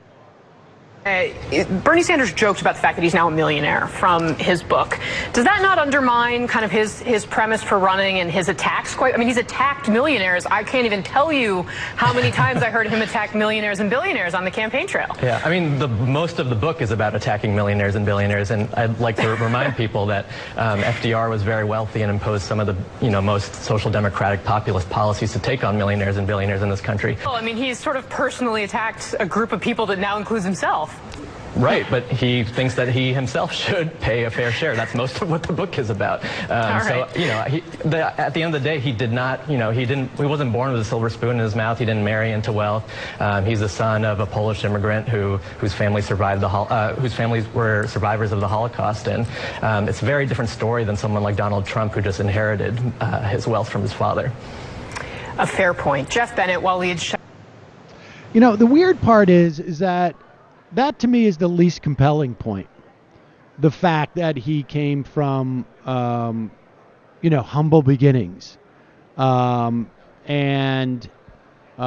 became a millionaire. In this case, it was because of his book, I guess. But the point that his policy prescriptions are not a function of his being a millionaire, as opposed to the way most millionaires and billionaires function in the political realm, which is to make sure that they maintain their enormous wealth and the outsized political power that it brings. Bernie Sanders does not have any type of prescription that says you can't be a millionaire. AOC's 70% marginal tax plan, I don't know where that kicks in. Is it was it $10 million? I think it was over $5 million, but I mean, 5, 10, there you go. Whatever. The point is that, yeah, you can be a millionaire. It's just that you can't have such an excess of money that it begins to destabilize our society. I mean, yeah. I had a conversation last night. I was at dinner with a guy who is a financial advisor, two different financial advisors who turned out to be Republicans. And as sometimes is the case, I will get a little bit heated in a political discussion with them. They did not understand marginal tax rates.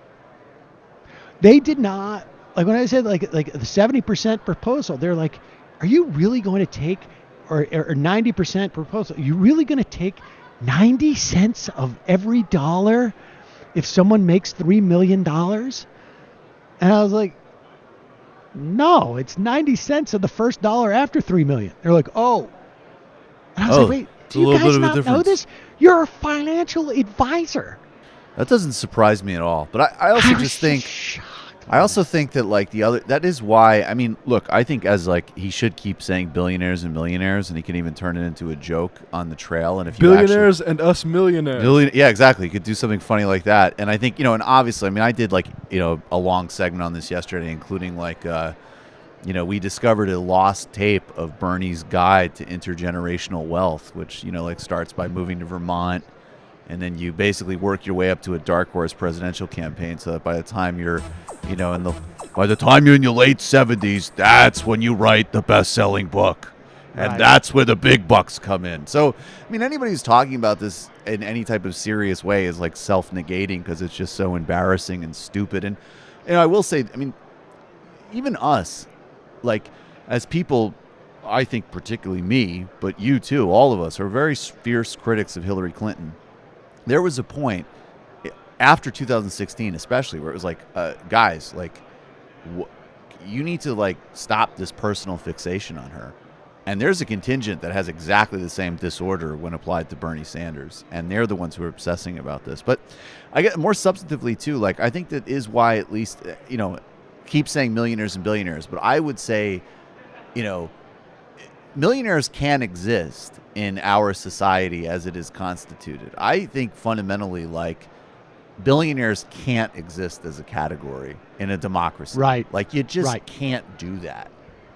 And it is a difference between, like, 1,000 millionaires. I mean, literally, it's like it is if you can't understand the basic analytic difference between, like, you do well, so therefore you're going to pay a lot more taxes so we have a good society, versus like the reality of your wealth is a structural barrier to us having a democracy.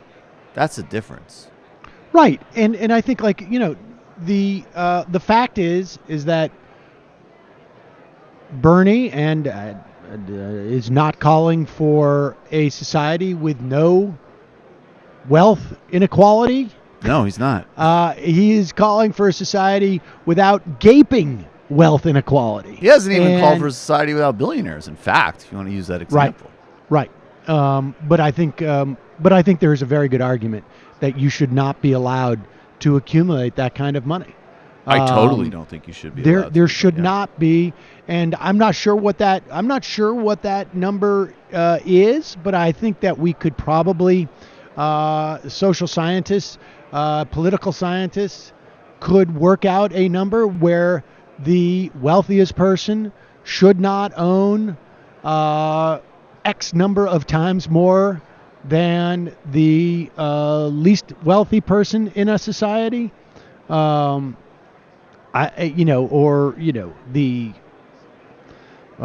averages, but this is going to be a big talking point during the primary, and if Bernie enters into the general election, it's going to be a big talking point that he's somehow hypocritical. This is basically like you want a Medicare for all, but yet you walk around with an iPhone.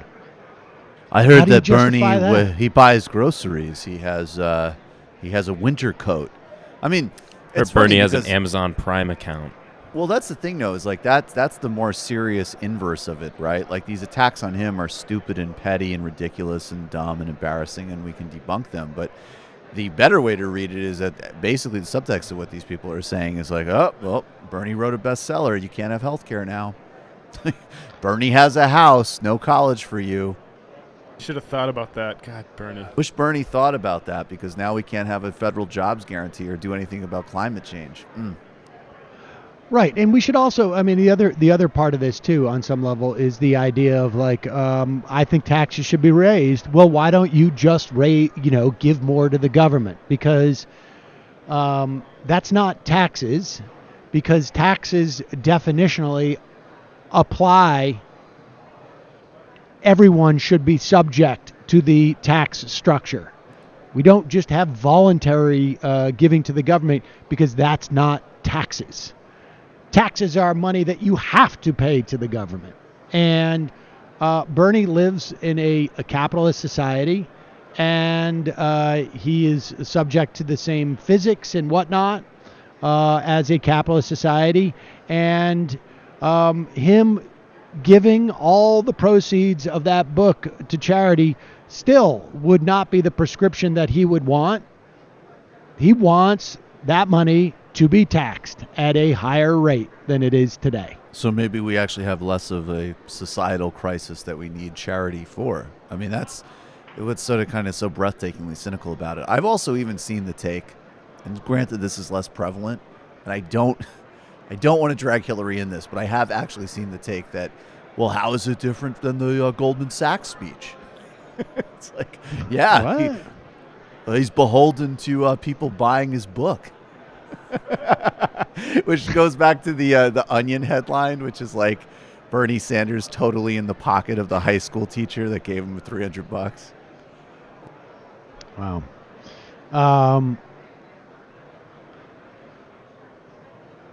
This is we got a lot of sound today. Let's do this. We talked about this a couple of weeks ago, almost to the day, 2 weeks ago, in February of 2017.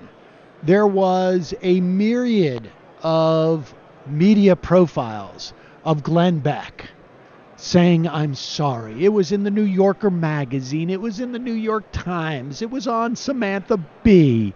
It was in the Atlantic. On and on and on. Glenn Beck is sorry. We need to come together to fight against Donald Trump. And then a couple of weeks ago, he's on Sean Hannity's program saying, we need to come together to re-elect Donald Trump. 2 years it took.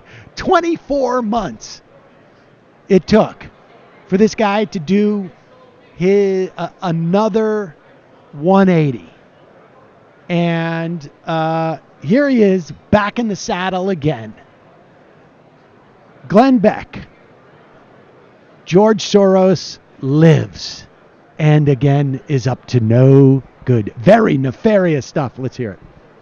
What is happening, I feel bad for the president because he is trying to fight something at the border, but that's not where the problem is. The problem, as I laid this out in a chalkboard, we've done about a year's worth of research on this. The problem is actually coming from Chicago. There is a group, a family that has a United Methodist Church. They're preachers. They're the ones that started the sanctuary city. They are directly getting money from George Soros and others, and they are the ones that are, if I may quote, they are the ones that help charter the routes, arrange bus transportations, and negotiate with Mexican officials to provide protection. That's from the AP. But when you find out who these people are, let me quote another. This, I think, is from UC San Diego. They said these latest members, a zealous group of college students, community organizers, young professionals, strove to lead and build national immigrant rights movement vis-a-vis CASA. Informed by far-left politics, Marxist-Leninist thought, a communist ideology based on the theories of Karl Marx and Vladimir Lenin with an international worldview, they're calling for collective mobilization. I lay this all out on a chalkboard so where you can really follow it and see what's going on. Let me ask Mr. you President, please, you're not going to solve the problem at the border. I know that seems rational, but when you look at the evidence, we can't fight the enemy if we won't call them by name. And these are communists, American communists in Chicago that are taking loads of money from George Soros and others. They are orchestrating this. And what they're doing now is a human wave. It was a tactic used in China or by China against us in the Korean War, where they just throw wave after wave after wave of people until you just can't fight it anymore. Well, that's what's happening. And Chuck Schumer and all of the others, they know about it, and they are covering and encouraging this. This is an assault on the Republic. Wow. He wants to get back on Fox, man. Wow. Matt, will you turn down that that is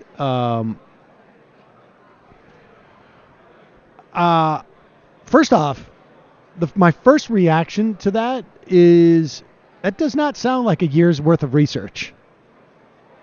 Sounds like decades worth of research.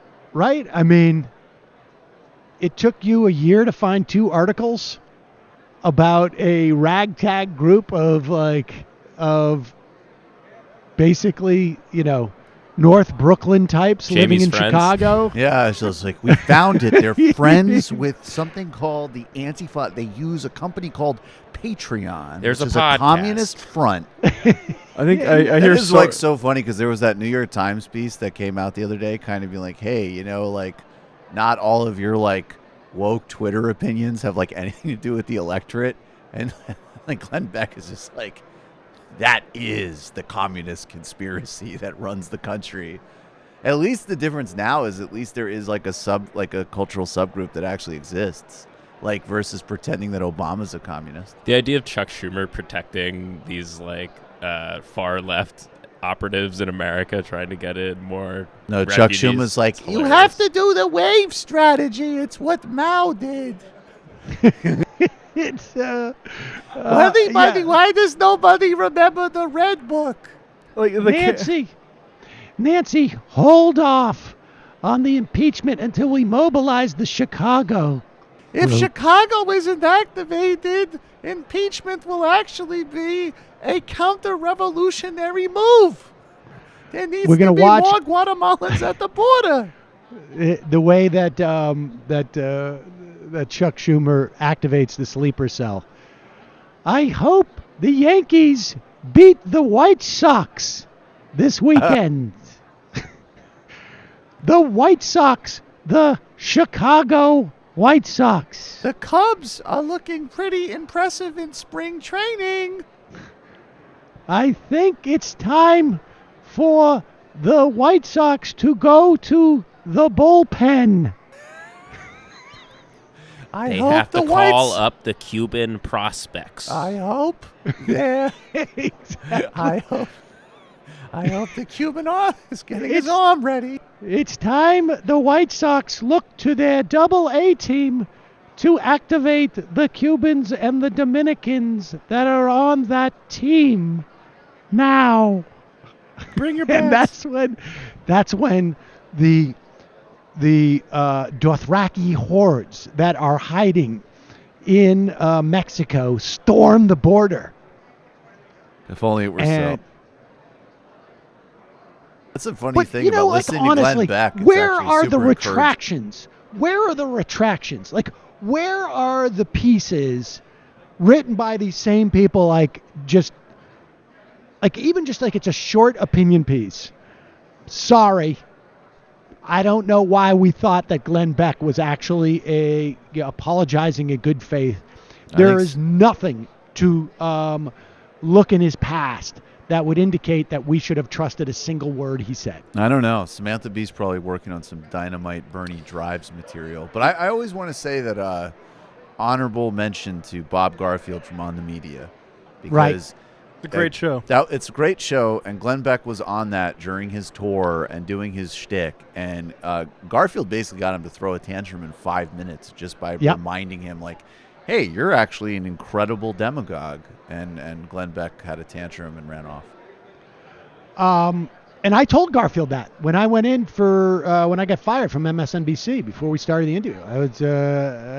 I gave him a personal kudos. Yeah, it doesn't look like at least Samantha Bee Right. said anything. The most recent thing was from May 31st, 2018, where Glenn Beck warned Samantha Bee, "You'll regret insulting Ivanka." So there you go. Oh, wow. All right, we got time for one more clip, because I have got to vacate the premises in a moment. Here is the House Financial Services Committee, unless anybody thinks that we should play a different one. But AOC discusses with Jamie Dimon why there has been so little accountability for the bankers. And I should remind you, J.P. Morgan, or I should say Chase, rather. My understanding is Chase or J.P. Morgan got $3.6 billion more in tax relief this year. $3.6 billion with a B. Here is that question. My district, I represent Rikers Island. I represent kids that go to jail for jumping a turnstile because they can't afford a Metro card. Do you think that more folks should have gone to jail for their role in a financial crisis that led to 7.8 million foreclosures in the 10 years between 2007 and 2016, Mr. Dimon?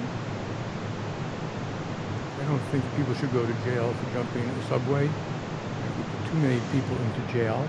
And I think if people broke the law, they should go to jail. Do you think that the failure to hold more people accountable for the 2008 crisis is a failure of our legal system? Look, you have to talk to a lot of legal experts about why more people didn't, whether they deserve to, whether they broke the law, what's intent, what's not intent. But you have to talk to legal experts about that.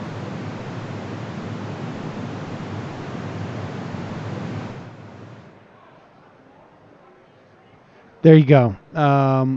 I mean, these are the type of questions that we should be asking, and that still remain a problem. The incredible lack of accountability that we saw of the people who tanked the economy is stunning. And, I mentioned earlier that I was at dinner, and two guys who I didn't know, but they came along with the group who were financial advisors. It's fascinating to me because it can be tech people that I'm talking to. It can be finance people that I'm talking to. To a person, their response about government regulation is always like, well, the problem is the government doesn't know how to regulate this. And they can't get it right. And so that's why we shouldn't have any government regulation. And basically there should have been two types of accountability. One, there should have been much more robust statutory response to what happened in the financial crisis. Instead, what we get is small bore technical regulations that ultimately, if they could be executed, may be effective, but are set up to be knocked down by the industry lawyers. We see this time and time again. We've seen Dodd-Frank unraveled and never fully executed in many respects because of industry lawyers. And the other, we should also have had criminal liability for these people who defrauded tons of people. But this is why you need regulation that is basically a meat cleaver, because it is going to get some things wrong. But the net is going to be positive. When you try and go in surgically and respond to industry and make their insistence that this be surgically done in such a way that it doesn't hurt industry, A, it fails. B, it is unnecessary. Because the fact is that, corporations can deal and are far more nimble, and the industry is far more nimble in responding to overly aggressive regulations than society is to responding to under-regulation. They were really worried about the light bulbs, and now we have a lot of great, cheap, low-energy light bulbs. I mean, just for instance. So whether it's cafe standards or whatever, regulation and statutory broad-based regulation spurs innovation in industry. And there's, but this, maybe I'll talk more about that dinner later. But all right, is there anything that should we do one more piece of sound, or we could save the Katie Porter one for tomorrow? That's the best one from the hearing, I thought. Okay, yeah, I'd like that one as well. All right, I think we're in pretty good shape. Let me read a couple IMs and then I'll get out of here. And tomorrow on the show, I'm not exactly sure who we'll have, frankly, because that's the way it works here. You roll the dice. Touche. You roll the dice. All right, I'll read 5 more IMs. Producer Lauren, getting Greenwald, but not Malcolm Nance of. Was that a joke? County. What? I don't, but not by Malcolm Nance of Dutchess County. I'm not sure. I'll look at that. I'm not sure what that is. Brother from Brooklyn, Democrats should be thankful. Candace Owens, it shows that Republicans still don't take black outreach seriously. Democrats might be in trouble if minority Republicans look like Michael Steele or Glenn Lowry. Candace Owens isn't for black people. It's to make white Republicans think Absolutely. Republicans are appealing to black people. Or that all Absolutely. of their racist beliefs are shared by one black person. Standing for Fleetwood Mac, Matt, would you be interested in doing Days of Rage by Brian Burrow on Literary Hangover? I'll think about it. Hank, William Barr is horrible. The 3 Dems that voted to confirm him are Manchin, Cinema, and Doug Jones. Disco Stew, all due respect to the sex trafficking women, but her moralism about society was god-awful. Kids today are having less sex than previous generations. There's plenty of data on that. You're right about that. Her politics were a little bit, strange to me, and her moralism I had problems with, and frankly, That's funny you say that, because I can count the amount of times you've said, I'm not a feminist, I'm an equalist.